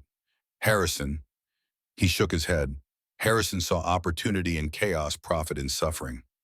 "Some people are corrupted by power and opportunity," Abigail replied. "Others, like my father, stand against it. Like you stood against Mitchell despite your history together." Mason gave a bitter laugh that turned into a grimace of pain. "I'm no hero, Abigail. I hid from the world for 5 years, drowning in guilt and grief. If you hadn't appeared on my doorstep, I'd still be there, slowly drinking myself to oblivion on the anniversaries of their deaths." You're being too hard on yourself, Abigail said gently. Grief changes people. It doesn't make you weak to mourn those you've lost. She reached into her pocket and withdrew his watch, holding it out to him. I kept it safe for you.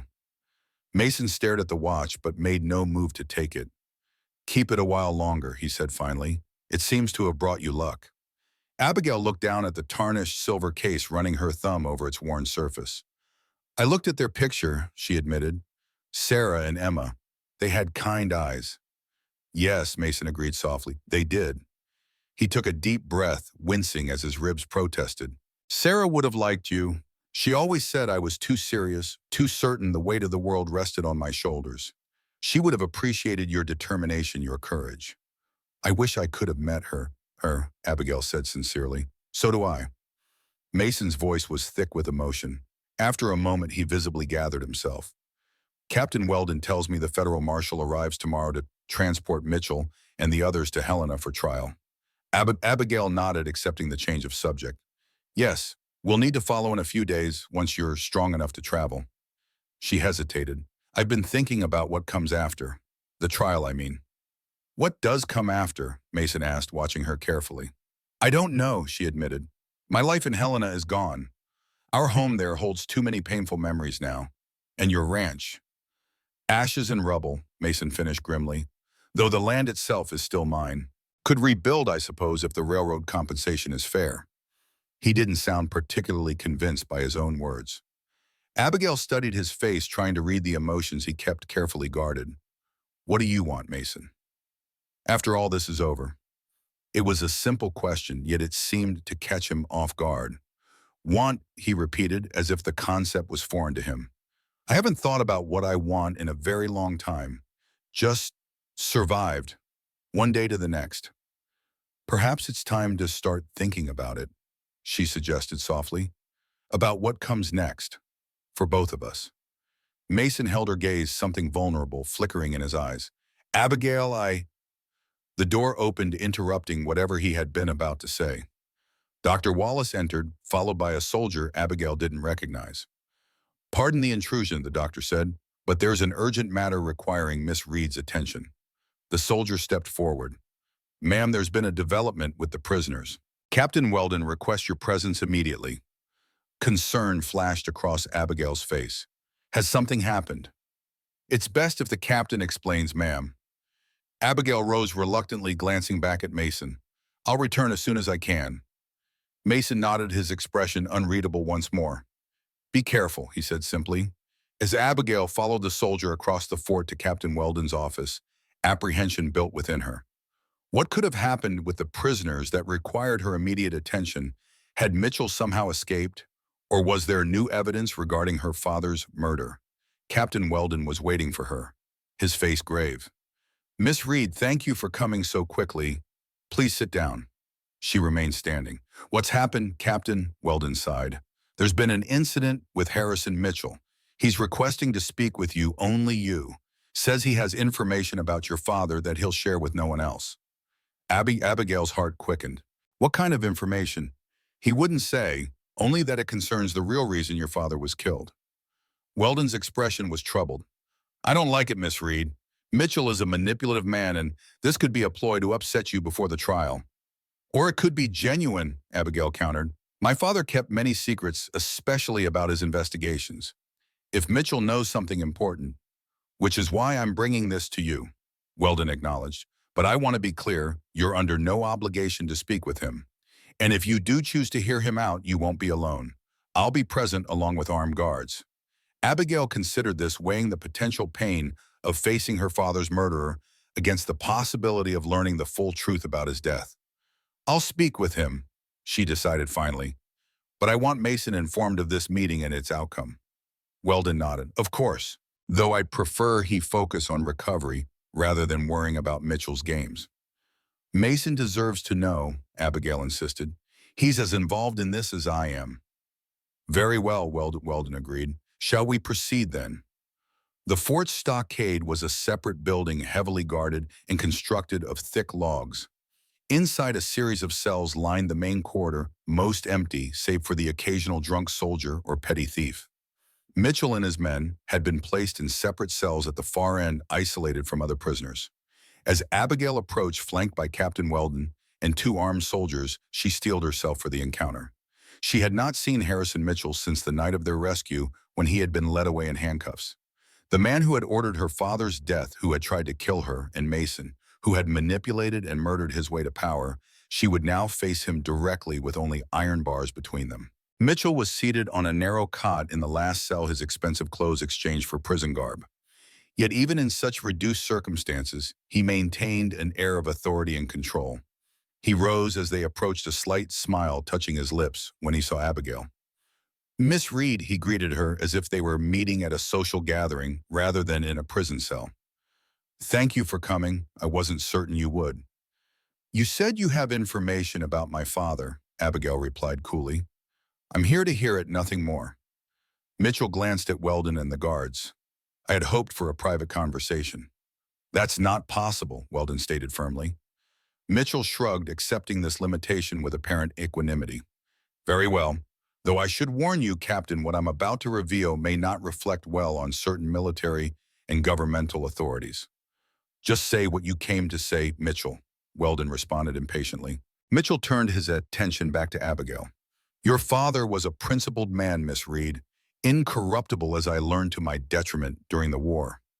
But principles can be inconvenient in the territories where development and progress require certain accommodations." "You mean bribes and intimidation?" Abigail said flatly. Mitchell smiled thinly. "I mean pragmatism. Your father began investigating the railroad land acquisitions because he believed the process was corrupt, and he was right, of course.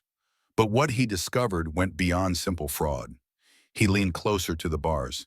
"He found evidence that the territorial governor himself was involved, along with 3 federal judges and a United States senator." Abigail's breath caught. If true, this would implicate officials at the highest levels of territorial government. "I have no reason to believe you," she said, though doubt had crept into her voice. "You don't need to take my word for it," Mitchell replied smoothly. "Your father kept records more detailed and damning than those you recovered from his desk. Records he hid somewhere even I couldn't find them." "If these records exist, why tell me about them?" Abigail demanded. "Why not let them remain hidden?" Mitchell's expression turned serious. "Because despite what you may think of me, Miss Reed, I am not without conscience. Your father's death was regrettable. It wasn't supposed to happen that way." "What way was it supposed to happen?" Abigail asked bitterly. "Walter was meant to be offered a position on the federal bench, a legitimate position with the understanding that he would leave certain matters uninvestigated." Mitchell sighed. "Blackwood exceeded his instructions. By the time I learned of Walter's death, it was too late to undo the damage." Weldon made a sound of disgust. "You expect us to believe you didn't order Judge Reed's murder?" "Believe what you will, Captain," Mitchell replied calmly. "But consider this. Had I truly wanted Walter Reed's silence permanently, would I have left his daughter alive to pursue the investigation? Would I have allowed the documents to remain in his desk where she could find them?" The question hung in the air, unsettling in its logic. Abigail had wondered the same thing herself. Why had Mitchell's men not searched her father's study more thoroughly after killing him? Why had she been able to retrieve the documents so easily? "What are you suggesting?" she asked cautiously. "I'm suggesting, Miss Reed, that there are larger forces at work than a simple land grab for railroad interests." Mitchell's voice dropped lower. "Forces that would prefer both you and Mason Colton silenced before the full extent of this conspiracy comes to light." Weldon stepped forward, his patience clearly at an end. "Enough games, Mitchell. If you have specific information about additional conspirators, provide names and evidence. Otherwise, this meeting is concluded." Mitchell straightened his mask of civility, slipping for just a moment to reveal a flash of genuine concern. "The additional evidence is in a lockbox at the Continental Bank in Helena. Your father established the account under the name Jonathan Fairchild, his mother's maiden name. You'll need the password to access it." "And I suppose you know this password?" Abigail asked skeptically. "No," Mitchell admitted, "but I believe it would be something meaningful to both of you, a shared reference or memory." He looked at her intently. "Find that lockbox, Miss Reed, before the others do." Weldon nodded to the guards, signaling the end of the meeting. We're done here." As they turned to leave, Mitchell called after them. "One more thing, Miss Reed. Tell Mason to watch his back. The men coming for that evidence won't hesitate to eliminate anyone who stands in their way, including a wounded ex-marshal and the daughter of a troublesome judge." Abigail didn't look back, but Mitchell's words followed her like a shadow as she left the stockade and emerged into the late afternoon sunlight. Captain Weldon remained at her side, his expression troubled. "What do you make of that?" he asked when they were out of earshot of the guards. Abigail shook her head, trying to sort through her tumultuous thoughts. "I don't know. Mitchell is manipulative and desperate. This could be an attempt to sow discord to distract us from the evidence we already have against him. Or, Weldon prompted, sensing her hesitation. Or he's telling the truth, at least partially." She looked up at the captain. "My father did have an account at Continental Bank. I handled his correspondence, so I saw the statements. But I never knew its purpose or contents." Weldon's frown deepened. "And the name Jonathan Fairchild? Fairchild was indeed my grandmother's maiden name, but my father never mentioned using it as an alias." Abigail's mind was racing, connecting pieces of a puzzle she hadn't realized existed. During his fever, Mason mentioned that name, Jonathan. "I thought he was delirious, but what if my father had told him about this account?" "It's possible," Weldon acknowledged. "Walter and Mason were close during the war. They may have maintained that confidence afterward." Abigail made a sudden decision. "I need to speak with Mason about this immediately." "Of course, but Miss Reed," Weldon cautioned, "consider the possibility that Mitchell is manipulating you, trying to create doubt about the clear evidence we already have against him." "I understand the risk," she assured him. "But if there's even a chance that my father uncovered a conspiracy reaching to the highest levels of territorial government, I have to pursue it. I owe him that much." They parted at the hospital entrance, Weldon heading to make security arrangements for the prisoner's transfer the following day, Abigail hurrying to share this unsettling development with Mason. She found him sitting up in bed, attempting to eat the simple meal that had been provided. His movements were stiff and pained, but he looked more alert than he had that morning. "What happened?" he asked, immediately reading her troubled expression. "What did Mitchell want?" Abigail closed the door before relating the entire conversation, watching Mason's face carefully as she spoke. His expression darkened when she mentioned the bank account and the name Jonathan Fairchild. "You know something," she said when she finished. "When you were feverish in the tunnel, you mentioned that name." Mason set aside his barely touched meal. "Jonathan Fairchild was a code name your father and I used during the war when passing sensitive information. Later, when he became the judge, he would occasionally send me documents for safekeeping evidence, too dangerous to keep in his own possession." "And did he send you something recently?" Abigail pressed. "Something about the railroad land deals?" "Not directly," Mason said slowly, as if carefully choosing his words. "About 3 months ago, I received a letter from him mentioning that Jonathan had secured something of great value in the usual place. I assumed it was his way of telling me he had stored important documents somewhere safe." "The Continental Bank in Helena," Abigail concluded. "But why wouldn't he tell me about this?" Mason's expression was gentle but serious. "To protect you, Abigail. The more you knew, the more danger you would be in if something happened to him." "But he marked your ranch on the map he gave me," she pointed out. "He meant for me to find you." "As a last resort, yes, if the worst happened." Mason shifted uncomfortably, then continued. "Your father and I maintained a correspondence over the years. Not frequent, but regular. In his last letter, he expressed concern that his investigation had uncovered connections to powerful people. He believed his communications might be monitored, his movements watched. So he created a fallback plan," Abigail realized.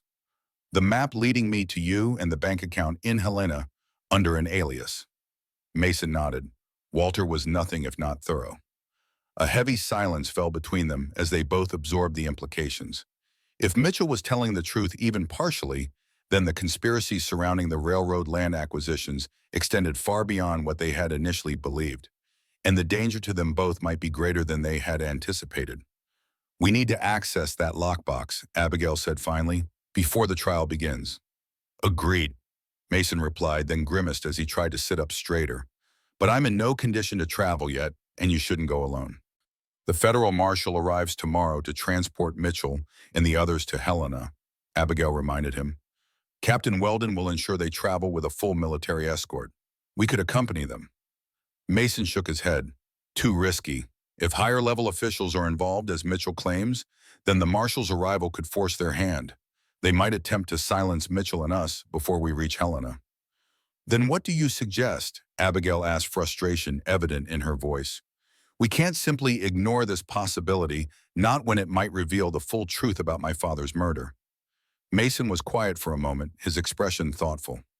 There's another way to Helena, he said finally. A less traveled route through the mountains. Longer but safer if we're trying to avoid unwanted attention. You're hardly in condition to travel at all, let alone through mountain passes, Abigail pointed out. A ghost of a smile touched Mason's lips. I've survived worse. And we won't be alone. At her questioning look, he explained, James Weldon owes me a favor or two from our Army days. I think it's time to collect. Captain James Weldon stared at them as if they'd lost their minds. You want me to provide an escort for a secret journey to Helena, bypassing the official transport of federal prisoners based on the unsubstantiated claims of Harrison Mitchell? He shook his head in disbelief. Have you both taken leave of your senses? They were gathered in Mason's hospital room the following morning, speaking in hushed tones despite the closed door. Mason, though still weak, had insisted on sitting up for this conversation, unwilling to discuss such matters from a position of complete vulnerability. Not based solely on Mitchell's claims, Mason clarified, based on what we know of Walter Reed's methods and the coded message he sent me before his death. And if this bank account exists, if there are indeed documents implicating territorial officials, then attending the trial without this evidence would be a mistake, Abigail added earnestly. We would be walking into a situation where powerful people have every reason to ensure our testimony is discredited or prevented entirely. Weldon paced the small room, conflicted. Even if I believe this conspiracy reaches as high as Mitchell suggests, which I'm not convinced it does, I cannot simply divert military resources on what amounts to a hunch. Not a full detachment, Mason said reasonably. Just 2 men you trust implicitly, enough to provide security without attracting attention. And how do you propose to travel? Weldon demanded. You can barely stand Mason, let alone ride a horse through mountain terrain. A wagon, Abigail interjected, modified for comfort as best we can manage. Mason will recover more quickly once we're moving toward resolving this. Weldon stopped pacing to study them both. Mason pale but determined, Abigail animated by conviction and purpose. You're going to attempt this regardless of what I say, aren't you? Yes, they answered in unison. The captain sighed heavily. Walter Reed was my friend too. If there's even a chance his murder involved a conspiracy at the territorial government level, I cannot in good conscience ignore it. He made a decision. 2 men, as you suggested, Sergeant Davis and Corporal Miller, both combat veterans, both discreet. We'll say you're being transported to a specialist physician in Helena due to complications from Mason's injuries. Relief washed over Abigail's face. Thank you, Captain. Weldon held up a cautioning hand. But you leave tomorrow, not today. Mason needs another day of rest before attempting such a journey. And you'll take the eastern route through the Judith Gap, longer but easier terrain for a wagon. Mason nodded, accepting these conditions. Fair enough. And one more thing, Weldon added, his expression deadly serious. If you find evidence implicating officials at the level Mitchell suggests, you bring it directly to me before presenting it at the trial. We'll need to proceed carefully to ensure the evidence isn't suppressed or destroyed. Agreed, Abigail said firmly. After Weldon departed to make the necessary arrangements, Abigail turned to Mason, concern evident in her eyes. Are you certain you're strong enough for this journey? Helena is over 200 miles from here. No, he admitted with surprising candor, but I'm certain we have no choice. If Mitchell is telling the truth even partially, then the men who ordered your father's death will take steps to ensure the full story never comes to light. Abigail moved to sit beside him on the edge of the bed. I'm afraid, Mason, she confessed quietly. Not of the journey or the danger, but of what we might find. If territorial officials were involved in my father's death, then we'll ensure they face justice, Mason finished for her, his voice gentle but resolute. Whatever the cost. Their eyes met, an unspoken understanding passing between them. This journey would take them beyond a simple quest for justice for Walter Reed's murder. It would challenge corruption at the highest levels of territorial authority, potentially changing the course of Montana's development. And perhaps, though neither would voice it aloud, it would also define whatever future they might have together once this final chapter of the past was closed. The eastern route to Helena took them through sparsely populated country rolling prairies giving way to the foothills of several mountain ranges. Sergeant Davis and Corporal Miller proved to be exactly as Weldon had described them, capable, discreet, and vigilant. They traveled in a modified supply wagon with Mason's makeshift bed arranged to minimize the jolting of the rough trails. Despite Wallace's concerns, Mason seemed to improve as they traveled farther from Fort Benton. The fresh air and sense of purpose appeared to accelerate his healing, though he remained weak and required frequent rest periods. Abigail drove the wagon most days, allowing the soldiers to scout ahead and behind, watching for any signs of pursuit or danger. The days settled into a pattern: travel from dawn until mid-afternoon, establish camp, attend to Mason's wounds, plan the next day's journey while studying maps by firelight. On the fourth evening, camped in a sheltered draw near the Judith River, Abigail found Mason sitting propped against a boulder some distance from the campfire, staring at the stars emerging in the twilight sky. She approached quietly, offering a tin cup of coffee, which he accepted with a nod of thanks. "Sergeant Davis says we should reach Helena in 3 more days, if the weather holds," she said, settling beside him on a fallen log. "Good," Mason replied, though his tone was distant, preoccupied. "The sooner we retrieve those documents, the better." Abigail studied his profile in the fading light. "You're worried about what we'll find." It wasn't a question, but Mason answered anyway. "Yes, not just about the documents, but about what comes after." He turned to look at her directly. "Have you thought about what you'll do once this is over, once Mitchell is convicted and your father's killers face justice?" The question caught her off guard, though it had been lingering in her mind throughout their journey. "I'm not sure," she admitted. "Helena holds painful memories now. And my father's house—" She trailed off, remembering the blood-soaked study where she had found him. "You could return east," Mason suggested carefully. "Your father mentioned you had family in Boston." "Distant cousins I barely know," Abigail clarified. "Not really family in any meaningful sense."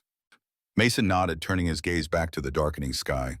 "The territories are no place for a woman alone, especially one who's made powerful enemies." A flicker of irritation crossed Abigail's face. "I think I've demonstrated I can handle myself in the territories quite effectively, Mr. Colton." The corner of Mason's mouth lifted in a slight smile. "That you have, Miss Reed, more effectively than most men I've known." They sat in companionable silence for a few minutes, the sounds of the camp, the soldiers' quiet conversation, the horses shuffling in their picket line, the crack and pop of the campfire creating a peaceful backdrop to their own thoughts. "I've been thinking about rebuilding," Mason said suddenly. "The ranch, I mean. The land is still mine, and with the railroad compensation, I'd have the means to start over." He glanced at her. "It wouldn't be the same place, of course. Better, perhaps. Sturdier construction. Maybe some amenities the old place lacked." Abigail felt a strange tightness in her chest. "That sounds like a good plan, a new beginning." Mason seemed to be choosing his next words carefully. "It's a large property, room for expansion. Even a school, perhaps. The nearest one is in Clearwater, too far for children in the outlying areas." "A school?" Abigail repeated, puzzled by this unexpected direction. "Your father mentioned you had trained as a teacher before his appointment to the territorial bench," Mason explained. "Said you had a natural gift for it, but set it aside to help with his work." Warmth bloomed in Abigail's chest at the thought that her father had spoken of her to Mason, had remembered that long-ago ambition she had reluctantly abandoned. "Yes, I did. I never thought of returning to it." Mason looked down at the coffee cup in his hands. "It was just a thought. The area could use a good teacher. And you." "And I," she prompted when he didn't continue. He met her gaze, something vulnerable in his eyes that she had rarely seen. "You might find purpose there, a way to honor your father's legacy of service while building something new." Understanding dawned slowly. Mason wasn't just talking about rebuilding his ranch or establishing a school. He was cautiously, tentatively suggesting a future that might include both of them. Before Abigail could respond, Corporal Miller approached, his expression apologetic for the interruption. "Ma'am, sir, Sergeant Davis spotted riders on the North Ridge, 3 of them watching our camp. They retreated when he tried to get a closer look." The moment between them shattered, replaced immediately by vigilance. Mason straightened, wincing slightly at the movement. "Did he recognize them?" "No, sir. Too distant and the light was failing." "But they were definitely tracking us, not just passing travelers." Mason and Abigail exchanged worried glances. "Double the watch tonight," Mason instructed. "And we break camp before dawn. I want to be moving while it's still dark." As Miller returned to relay these instructions to Davis, Abigail helped Mason back to the wagon.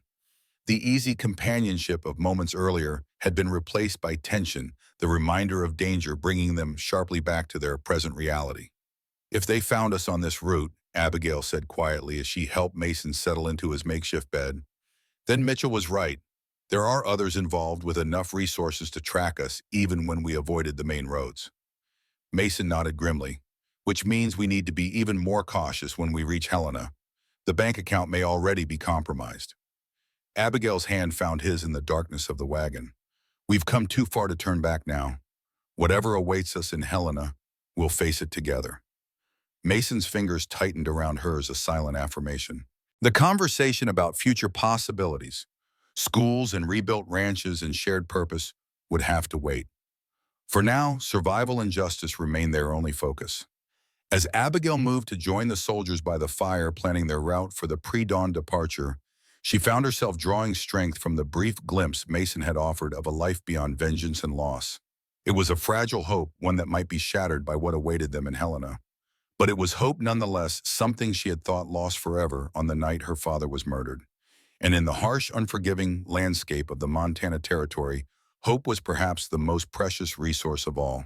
Helena, the bustling territorial capital, rose from the landscape like a testament to human determination. What had begun as a gold mining camp called Last Chance Gulch just 2 decades earlier had transformed into a proper city with impressive brick buildings, churches, shops, and the trappings of Eastern civilization.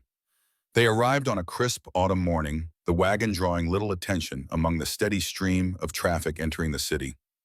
Sergeant Davis had ridden ahead to secure lodgings away from the main hotels, finding rooms at a modest boarding house run by a widow named Mrs. Callahan, who asked no questions about her guests beyond their ability to pay. Mason, though still weak, insisted on accompanying Abigail to the Continental Bank that same afternoon. "We've delayed long enough," he said, as she helped him dress in clean clothes borrowed from Corporal Miller, "and I don't want you facing this alone." The bank occupied an imposing stone building on Helena's main street, its marble columns and polished brass fixtures proclaiming its importance in the territorial capital's financial affairs. Inside, tellers worked behind ornate cages, while well-dressed men conducted business in hushed tones befitting the dignified atmosphere. Abigail approached a middle-aged clerk who regarded them with poorly concealed suspicion. Mason, still pale and moving with obvious discomfort, hardly presented the image of a prosperous customer, and Abigail's borrowed dress, though clean, was far from fashionable. "May I help you?" the clerk asked with minimal courtesy. "We need to access a safety deposit box," Abigail replied, matching his formal tone. "The account is under the name Jonathan Fairchild." The clerk's expression shifted subtly, a flicker of recognition quickly suppressed. "I see. And do you have the account information and password?" "The account belonged to my father," Abigail explained. "He passed recently. I don't have the formal documentation, but I'm afraid bank policy requires proper account verification," the clerk interrupted. "Without documentation or the registered password, I cannot help you." Mason stepped forward, his voice low but commanding despite his weakened state. "The account was established approximately 3 years ago, when Judge Walter Reed was appointed to the territorial bench. The contents are legal documents of significant importance." At the mention of Walter Reed's name, the clerk's demeanor changed entirely. He glanced nervously around the bank before leaning closer across the counter. "One moment, please." He disappeared into a back office, returning moments later with an older man whose bearing suggested authority. "I'm Mr. Harrington, the bank manager." He introduced himself quietly. "Please come with me." They were led to a private office, away from the main floor, the door closed firmly behind them. Mr. Harrington studied them carefully before speaking. "Judge Reed was a valued client and personal friend," he said finally. "His death was a great loss to the territory. Before I can discuss any accounts he may have maintained here, I must verify your identity. Miss Reed, Abigail Reed, Judge Reed's daughter." She produced a small locket containing a miniature family portrait herself and her father painted several years earlier. Harrington examined it, then nodded. "Yes, I recognize you from when you accompanied your father here previously. However, the Fairchild account has special security protocols. It requires a password for access, which we don't have, Mason admitted. Judge Reed shared the existence of the account, but not the specific password. The banker's expression remained neutral, though his eyes reflected genuine regret. Then I cannot help you. The judge was most explicit about these security measures. Abigail felt desperation rising within her.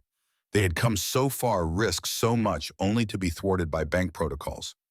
Mr. Harrington, my father was murdered because of the information contained in that account. The men responsible are being brought to Helena for trial, but without those documents, justice may not be fully served. Harrington's posture stiffened. I am aware of the circumstances of Judge Reed's death, Miss Reed. However, bank policy, isn't there some way to verify our right to access the account? Mason interrupted. Some alternative authentication method Judge Reed might have established. The banker hesitated, internal conflict visible in his expression. Finally, he said, there is one possibility. Judge Reed left a sealed envelope with instructions that it be opened only in the event someone attempted to access the Fairchild account without the password. He rose from his desk. Wait here, please. When they were alone, Abigail turned to Mason Hope, warring with anxiety in her expression. Do you think he actually anticipated this scenario? Your father was nothing if not thorough, Mason reminded her, and he knew the dangers of what he was investigating. It would be like him to create contingencies. Harrington returned several minutes later carrying a sealed envelope. He placed it on the desk, turning it to show the handwriting on the front. To be opened only in the event of inquiry regarding account F-1447 without proper password authentication. This is your father's handwriting, he asked Abigail. She nodded, recognizing the precise angular script. Yes, without question. Harrington carefully opened the envelope and removed a single sheet of paper. He read it silently, his eyebrows rising slightly, before he looked up at them again. Judge Reed left instructions for a security question to be asked in this exact situation. He specified that only his daughter would know the answer. The banker turned to Abigail. The question is, what was found beneath the willow on Abigail's 16th birthday? Abigail's breath caught memories flooding back of a day long past, a picnic by the river on her birthday. Her father's rare playfulness as he directed her to search beneath the sprawling branches of an ancient willow tree. The special gift hidden there, chosen with such care. A first edition of Leaves of Grass by Walt Whitman, she answered, her voice thick with emotion. Inscribed to Abigail who finds poetry in a world of prose. Harrington's formal demeanor softened slightly. That is correct, Miss Reed. He folded the paper and returned it to the envelope. Judge Reed noted that if this question was answered correctly, you and a man named Mason Colton were to be granted full access to the contents of the safety deposit box. Mason and Abigail exchanged surprised glances. Walter Reed had indeed anticipated everything, including who his daughter might turn to for help. If you'll follow me, Harrington continued, rising from his desk, I'll take you to the vault. The bank's vault was an impressive structure of steel and concrete designed to withstand any attempt at forced entry. Inside, rows of metal boxes lined the walls, each secured with its own lock. Harrington located box F-1847 and used his master key to remove it from the wall. You may use the private viewing room, he said, leading them to a small chamber adjacent to the vault. Take as much time as you need. When you're finished, simply ring the bell and I'll return the box to its place. When they were alone with the lockbox, Abigail and Mason exchanged a look of nervous anticipation. This was what they had traveled so far to find, potentially the evidence that would reveal the full extent of the conspiracy surrounding her father's murder. Together, Mason suggested placing his hand beside hers on the lid. Abigail nodded and they opened the box simultaneously. Inside was a leather portfolio, several sealed envelopes, and a smaller box wrapped in oilskin. On top lay a letter addressed simply, to Abigail and Mason, if you are reading this together. With trembling fingers, Abigail opened the letter, holding it so they both could read the familiar handwriting. My dear Abigail and Mason, if you are reading this together, then circumstances have unfolded as I feared they might. I can only hope that you, Abigail, are safe, and that you, Mason, have provided the protection I trusted you would offer my daughter. What you will find in this box is evidence of corruption that extends to the highest levels of territorial government and beyond. The railroad land acquisitions that initially drew my attention were merely the visible portion of a much larger conspiracy, one involving territorial officials, federal judges, and even a United States senator. The documents enclosed provide irrefutable proof of bribes, fraudulent land deals, and the systematic corruption of the legal and governmental frameworks established to protect the citizens of Montana Territory. Most disturbing, they reveal a pattern of intimidation and violence against those who have opposed these interests. I have sent copies of certain key documents to a trusted colleague in Washington to be released only in the event of my death under suspicious circumstances. This was my insurance policy, and perhaps explains why attempts may have been made to locate these papers after my death. Be cautious in how you proceed. The men implicated in these documents wield considerable power and influence. Trust Captain James Weldon, who served honorably with us during the war, and Judge Michael Callahan of the Federal Circuit Court, who arrives in Helena next week to preside over the territorial sessions. Abigail, my beloved daughter, I'm sorry to have drawn you into this danger. Know that everything I did was in service to justice and the future of this territory that has become our home. Mason, old friend, I entrust to you not only these documents, but what is most precious to me in this world. Protect her as I know you will, with the same courage and integrity you have always shown. May justice prevail, whatever the cost. Walter Reed. Abigail's tears fell freely as she finished reading, smudging the ink of her father's final message to her. Mason placed a gentle hand on her shoulder, his own eyes suspiciously bright. He knew, she whispered. He knew the dangers, prepared for the worst. Walter always was 3 steps ahead of everyone else, Mason said softly, even in this. They turned their attention to the contents of the box. The leather portfolio contained detailed records of land transactions, bank transfers, and coded telegrams between territorial officials and railroad representatives. The sealed envelopes held sworn affidavits from witnesses to various illegal activities, including intimidation of landowners and bribes to local officials. But it was the small box wrapped in oilskin that proved most damning. Inside lay a stack of letters and telegrams exchanged between Territorial Governor William Lancaster, Senator James Hollister, and railroad executives, explicit communications about removing obstacles and ensuring compliance from judges and marshals who might interfere with their plans. This is why he was killed, Abigail said, holding one particularly incriminating letter. Not just because he discovered fraud in land deals, but because he uncovered a conspiracy reaching all the way to Washington. Mason nodded grimly. And why Mitchell was so concerned about these documents surfacing. He may have ordered your father's death, but he was acting as part of a larger conspiracy, one that would sacrifice him without hesitation if it served their interests. They carefully returned everything to the lockbox except for copies of the most critical documents, which they secured inside Mason's vest. They would need these for their meeting with Captain Weldon to plan their next steps carefully. As they prepared to leave the bank, Abigail paused, a realization dawning. Mitchell said my father's death wasn't supposed to happen, that Blackwood exceeded his instructions. She looked at Mason. What if he was telling the truth? What if there are factions within this conspiracy, some more violent than others? It's possible, Mason conceded. Conspiracies this large rarely operate with perfect unity of purpose or method.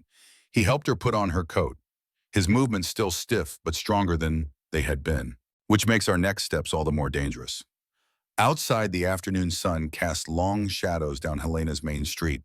Pedestrians hurried about their business, unaware of the explosive evidence that had just been uncovered or the far-reaching consequences it would have for the territory's future. As they made their way back to Mrs. Callahan's boarding house, Abigail was struck by the strange juxtaposition, the ordinary rhythms of city life continuing around them, while they carried documents that could upend the very foundations of territorial government. What happens now? She asked quietly as they walked arm in arm, Mason leaning on her slightly for support. Now, Mason replied with grim determination. We ensure your father didn't die in vain. We bring the full conspiracy to light, regardless of who falls in the process. What neither of them noticed was the man watching from across the street, a nondescript figure in a dark coat who had observed their entry and exit from the Continental Bank. As they disappeared around a corner, he stepped into a telegraph office to send a brief coded message. Package retrieved from Continental. Prepare accordingly. The final confrontation was approaching, one that would determine not just the fate of Harrison Mitchell and his immediate conspirators, but the future of Montana Territory itself. The trial of Harrison Mitchell for the murder of Judge Walter Reed was set to begin in 3 days. Federal Judge Michael Callahan had arrived from Washington to preside, bringing with him a reputation for incorruptible fairness and adherence to the law. The territorial courthouse had been prepared, witnesses summoned, and security arranged by a combination of military personnel from Fort Benton and federal marshals. In a private meeting room at the rear of the courthouse, Captain James Weldon studied the documents spread before him with growing alarm. Mason and Abigail sat across from him, watching as he methodically examined each piece of evidence they had retrieved from Walter Reed's safety deposit box. "This is—" Weldon finally looked up, his expression grave. "This is far worse than we anticipated. Governor Lancaster, Senator Hollister, 3 federal judges, the Territorial Land Commissioner." He shook his head in disbelief. "Half the territorial government is implicated. And they all had motive to ensure these documents never came to light," Mason pointed out, "which explains the efforts to find us on the journey here." "We need to bring this evidence directly to Judge Callahan," Abigail urged, "before the trial begins." Weldon nodded slowly. "Agreed, but we must proceed with extreme caution. If word leaks that you have these documents, you'll be in immediate danger." He gathered the papers carefully. "I'll arrange a private meeting with Judge Callahan for tomorrow morning. In the meantime, you both need to remain out of sight." "What about Mitchell?" Mason asked. "He's the only one in custody who knows the full extent of this conspiracy. If these other officials realize he might testify about their involvement—" "He's under heavy guard," Weldon assured them. "Federal marshals, not territorial lawmen. I handpicked them myself." He stood tucking the documents into a leather portfolio. "I'll keep these secured until our meeting with Judge Callahan. Best if they're not in your possession overnight." After Weldon departed, Mason and Abigail returned to their rooms at Mrs. Callahan's boarding house. The elderly widow had given them adjacent rooms at the rear of the house, away from curious eyes. Though simple, the accommodations were clean and comfortable, a welcome change after days on the trail. That evening, they shared a quiet meal in Abigail's room, neither quite able to believe they had finally reached this point. The evidence was secured, the trial about to begin, justice for Walter Reed within reach at last. "It doesn't feel real yet," Abigail admitted as she poured tea for them both. "After all this time, all we've been through, to finally have the proof in hand." Mason accepted the tea with a nod of thanks. His color had improved significantly since their arrival in Helena, though he still moved with the careful deliberation of a man nursing serious injuries. "The evidence is only the beginning," he reminded her. "Now comes the fight to ensure it's properly presented in court, that the right people are held accountable." "Do you think we can trust Judge Callahan? My father seemed to believe in him."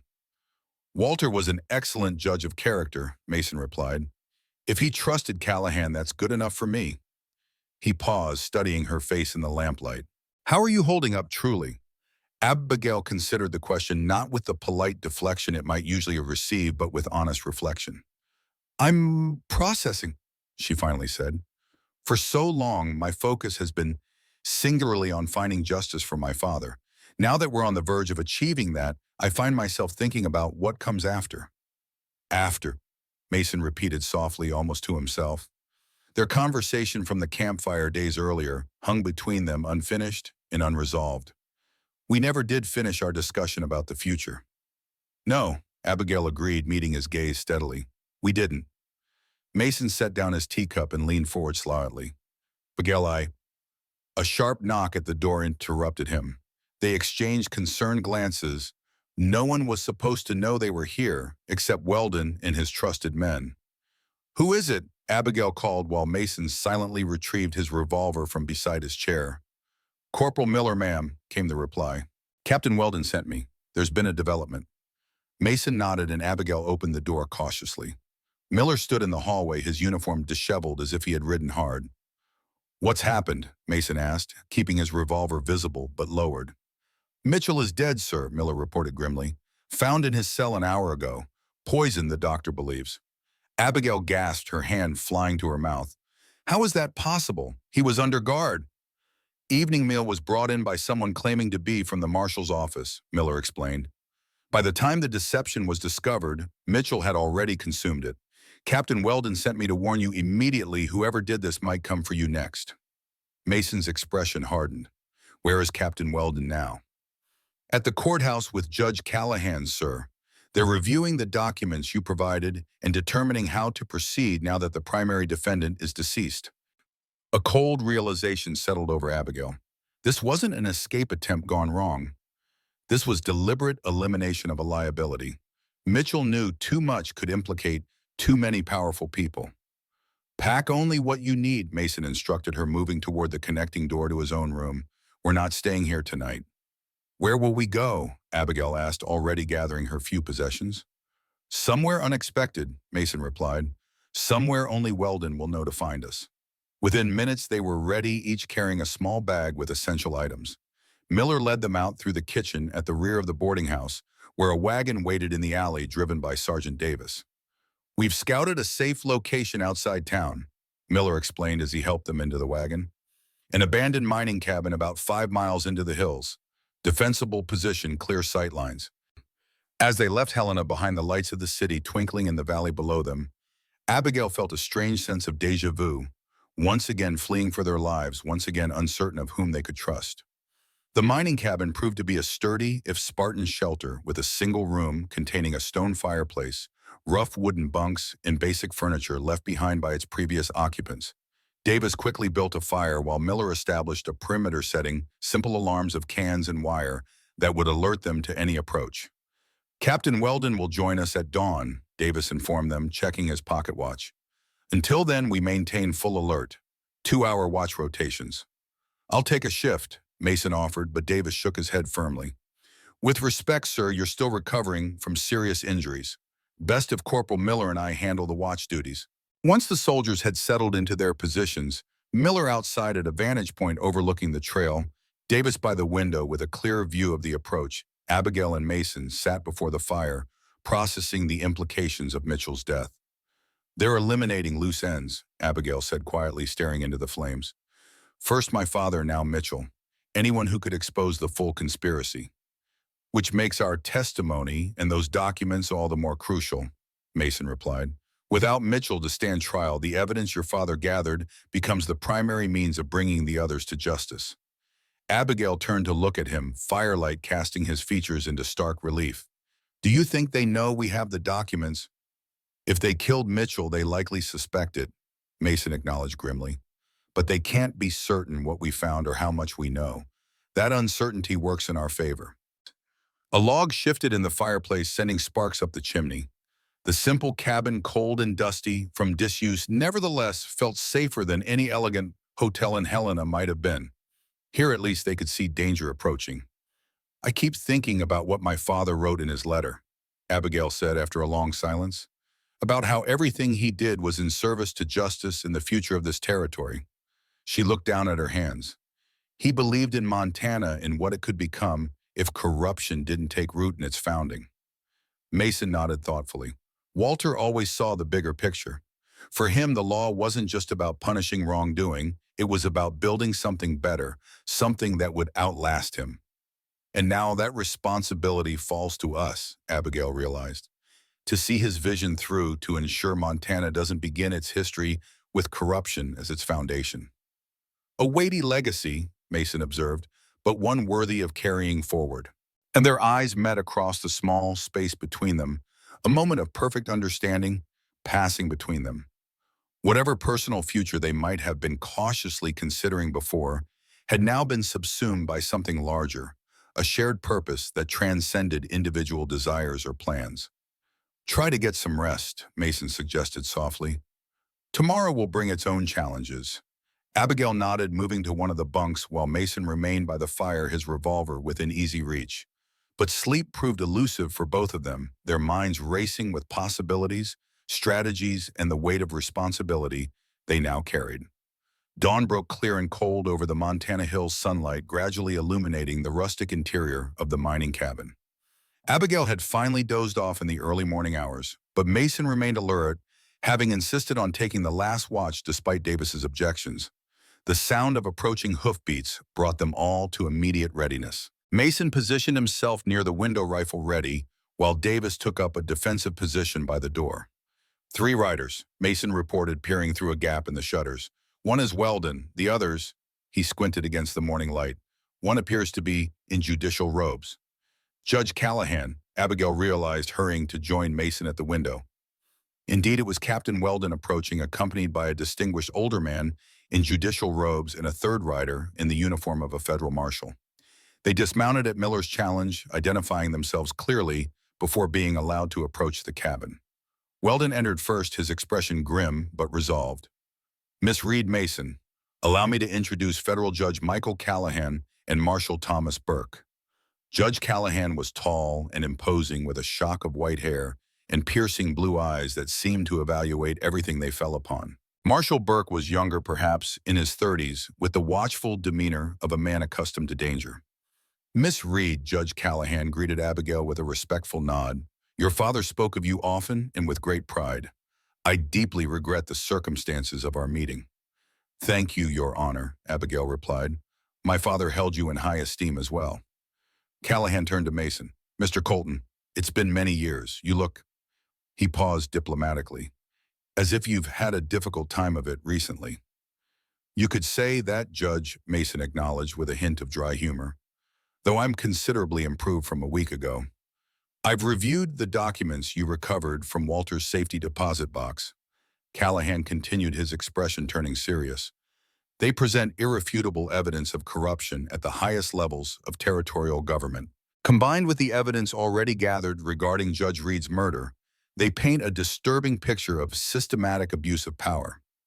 "Mitchell's death complicates matters," Marshal Burke added, "but it doesn't derail the case. The conspiracy charges can proceed against the other implicated officials, with Mitchell's role documented even without his testimony. Which brings us to why we're here." "Well, so you said, Bud. Judge Callahan has made a decision about how to proceed." Callahan nodded gravely. "The scope of this conspiracy, reaching as it does to the governor's office and beyond, requires extraordinary measures. I've issued federal warrants for the arrest of Governor Lancaster, Land Commissioner Phillips, and Judge Harmon.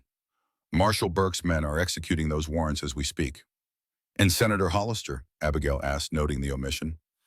"As a sitting United States Senator, he enjoys certain protections," Callahan explained.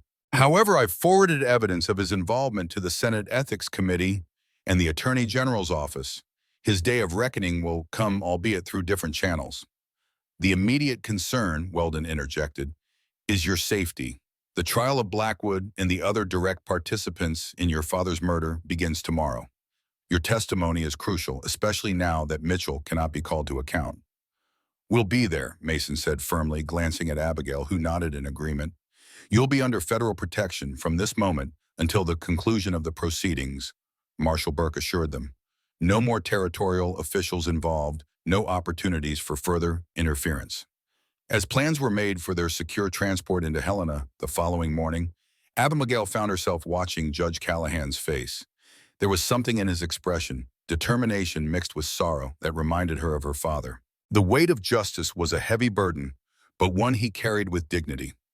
Later, as they prepared to depart the cabin, Callahan drew Abigail aside.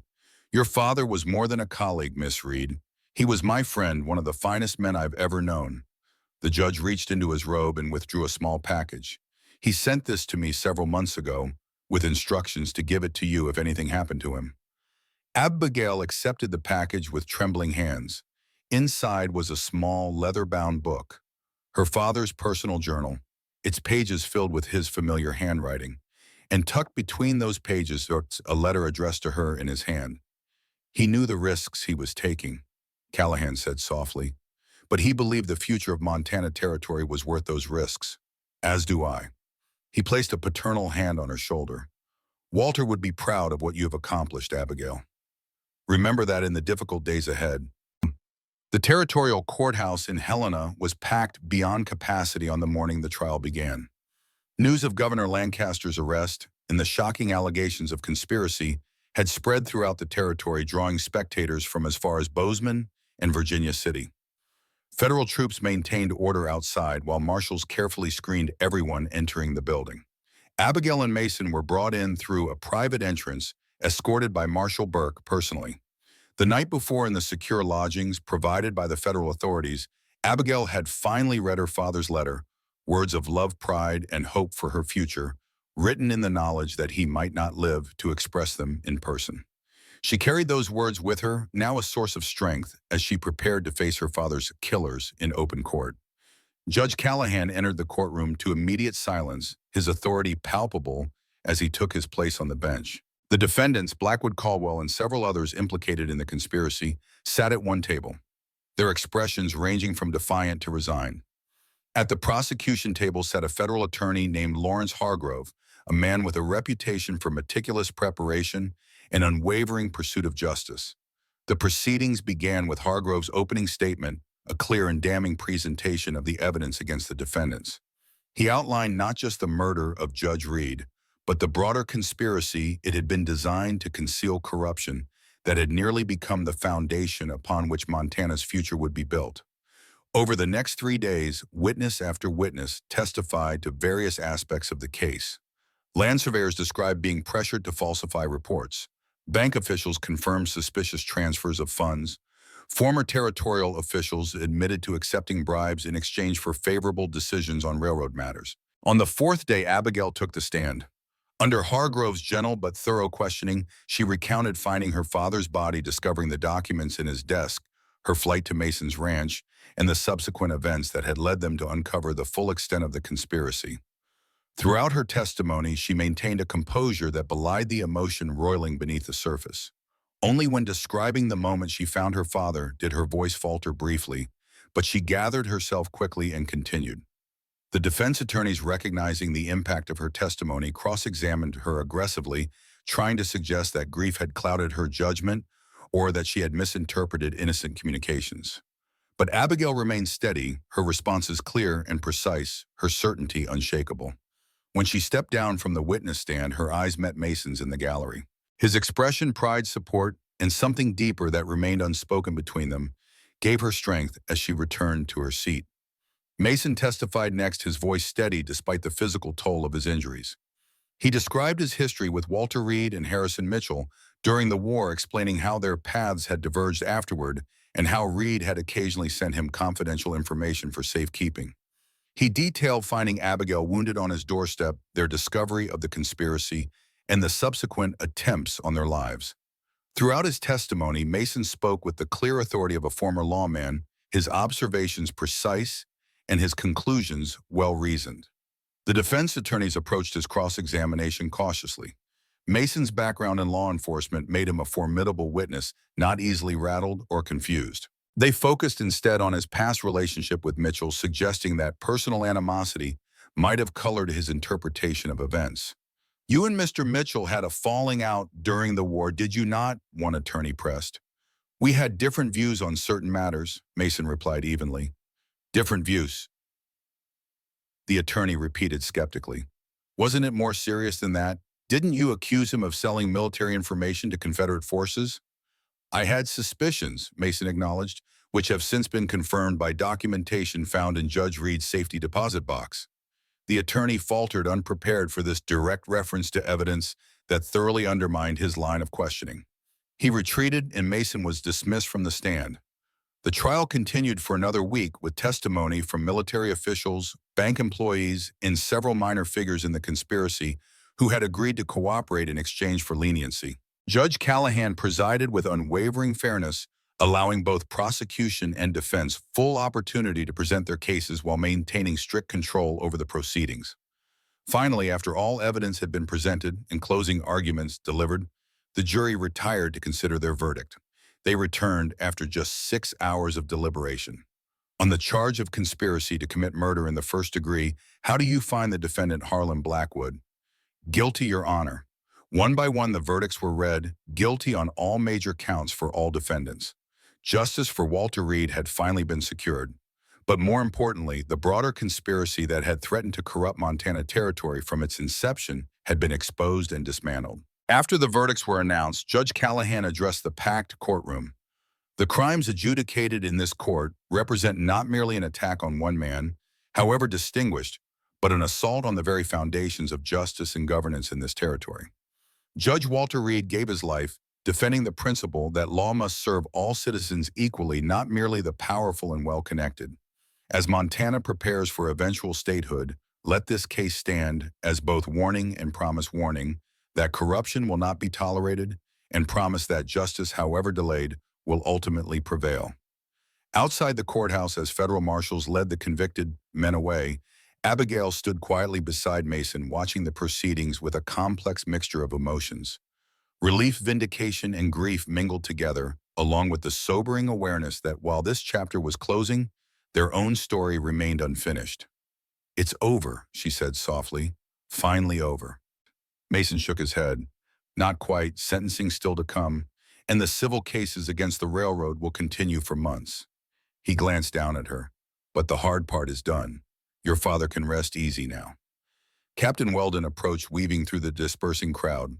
"Judge Callahan would like to see you both in his chambers when you're ready."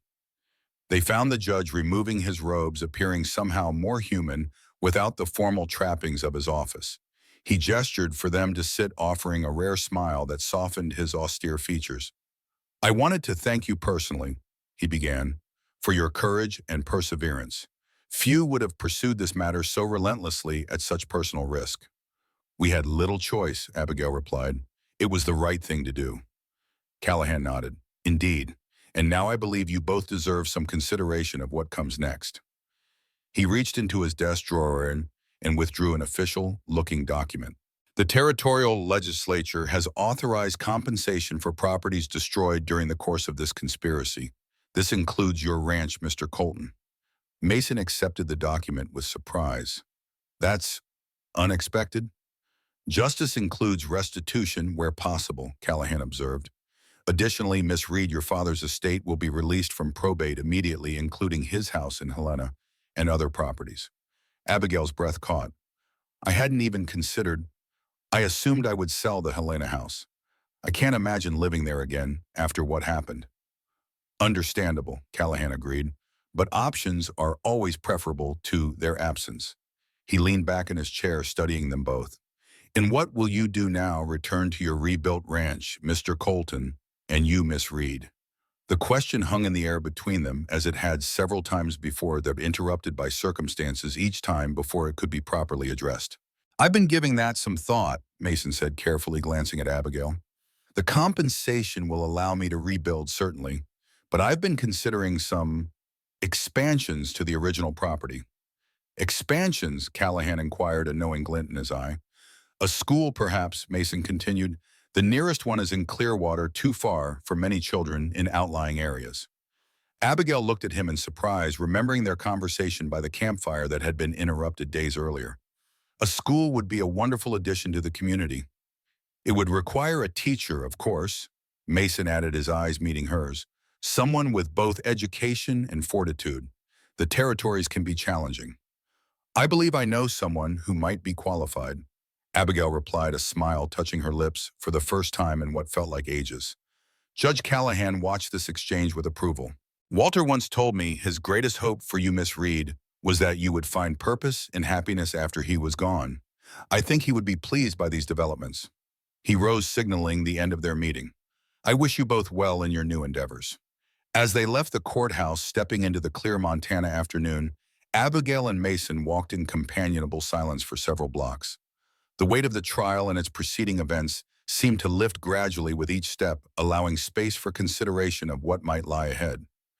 "Did you mean it?" Abigail finally asked. "About the school?" Mason nodded. "I did. The compensation will be more than adequate for rebuilding and expansion. And the ranch is well situated to serve several outlying homesteads with children of school age." "And you think I should be the teacher?" Mason stopped walking, turning to face her directly. "I think you should be whatever you want to be, Abigail. You've demonstrated courage, intelligence, and determination beyond anything I've witnessed in years of law enforcement and military service. If teaching is your calling, then yes, I believe you would excel at it." He paused, gathering his thoughts. "But more importantly, I hope, that whatever future you choose might include a place for me in it." Abigail studied his face in the afternoon light, the lines etched by years of solitude and grief now softened by something that looked remarkably like hope. In the weeks they had known each other, they had faced death together, saved each other's lives, uncovered a conspiracy, and brought justice to those responsible for her father's murder. Through it all, something had grown between them, something neither had expected or sought, but which now seemed as natural and necessary as breathing. I think, she said carefully, that teaching would indeed suit me well. And I think a school on your property, our property perhaps, would be an excellent beginning. Relief and joy transformed Mason's weathered face. Our property, he repeated softly. I like the sound of that. As do I, Abigail agreed, slipping her hand into his, though there's much to discuss, plans to make. We have time, Mason assured her, all the time we need.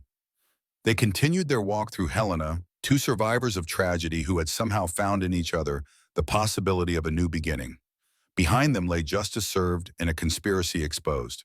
Before them stretched a future neither had dared imagine just weeks earlier, a future built on shared purpose, mutual respect, and the quiet, steady growth of deeper feelings.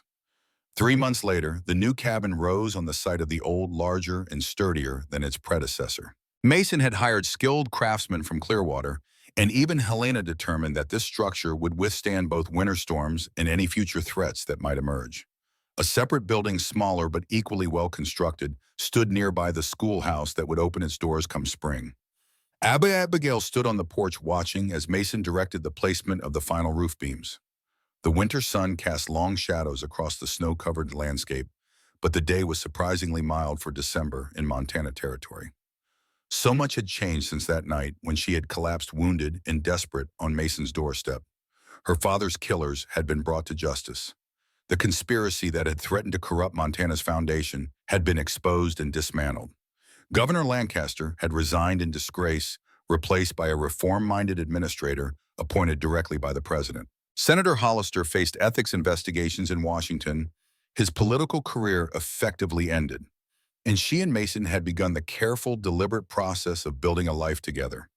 They had married in a quiet ceremony presided over by Judge Callahan, with Captain Weldon serving as best man and Tommy Wilson proudly bearing the rings. The boy had become a frequent visitor to the ranch, eager to help with the rebuilding, and already enrolled as the first official student of the new school. With funds from the territorial compensation and her father's estate, they had not only rebuilt the ranch, but improved it significantly. Modern conveniences rare in the territories had been incorporated into the design: indoor plumbing, large windows to admit natural light, a proper kitchen with a cast iron stove. The schoolhouse was similarly well appointed with maps, books, and educational materials ordered from Chicago and San Francisco.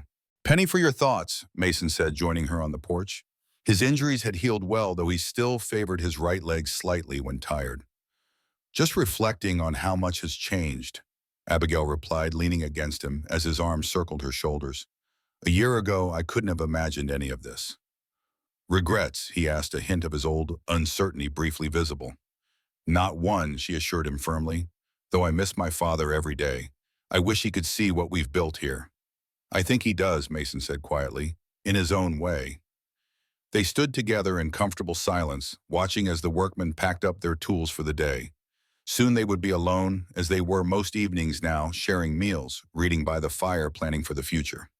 A future that, according to the doctor in Helena, whom Abigail had visited just yesterday, would include a new addition to their family come summer. She hadn't told Mason yet, saving the news for a special moment. Perhaps tonight she thought her free hand drifting unconsciously to her still flat abdomen. Another new beginning in a season of new beginnings. "I found something during the rebuilding," Mason said, suddenly reaching into his pocket. "Buried deep beneath the floorboards of the old cabin. Must have fallen through a crack years ago." He handed her a small object, a child's toy soldier, its paint faded but still recognizable as a Union Army officer. "Emma's," he explained. "She used to play with my old toy soldiers, insisted on having one sleep under her pillow every night for protection." Abigail held the tiny figure, carefully aware of its significance. Mason rarely spoke of Sarah and Emma, though their photographs now sat on the mantelpiece in the new cabin rather than hidden away in a pocket watch. "She would have liked you," Mason continued, echoing words he had spoken once before in very different circumstances. "Both of them would have.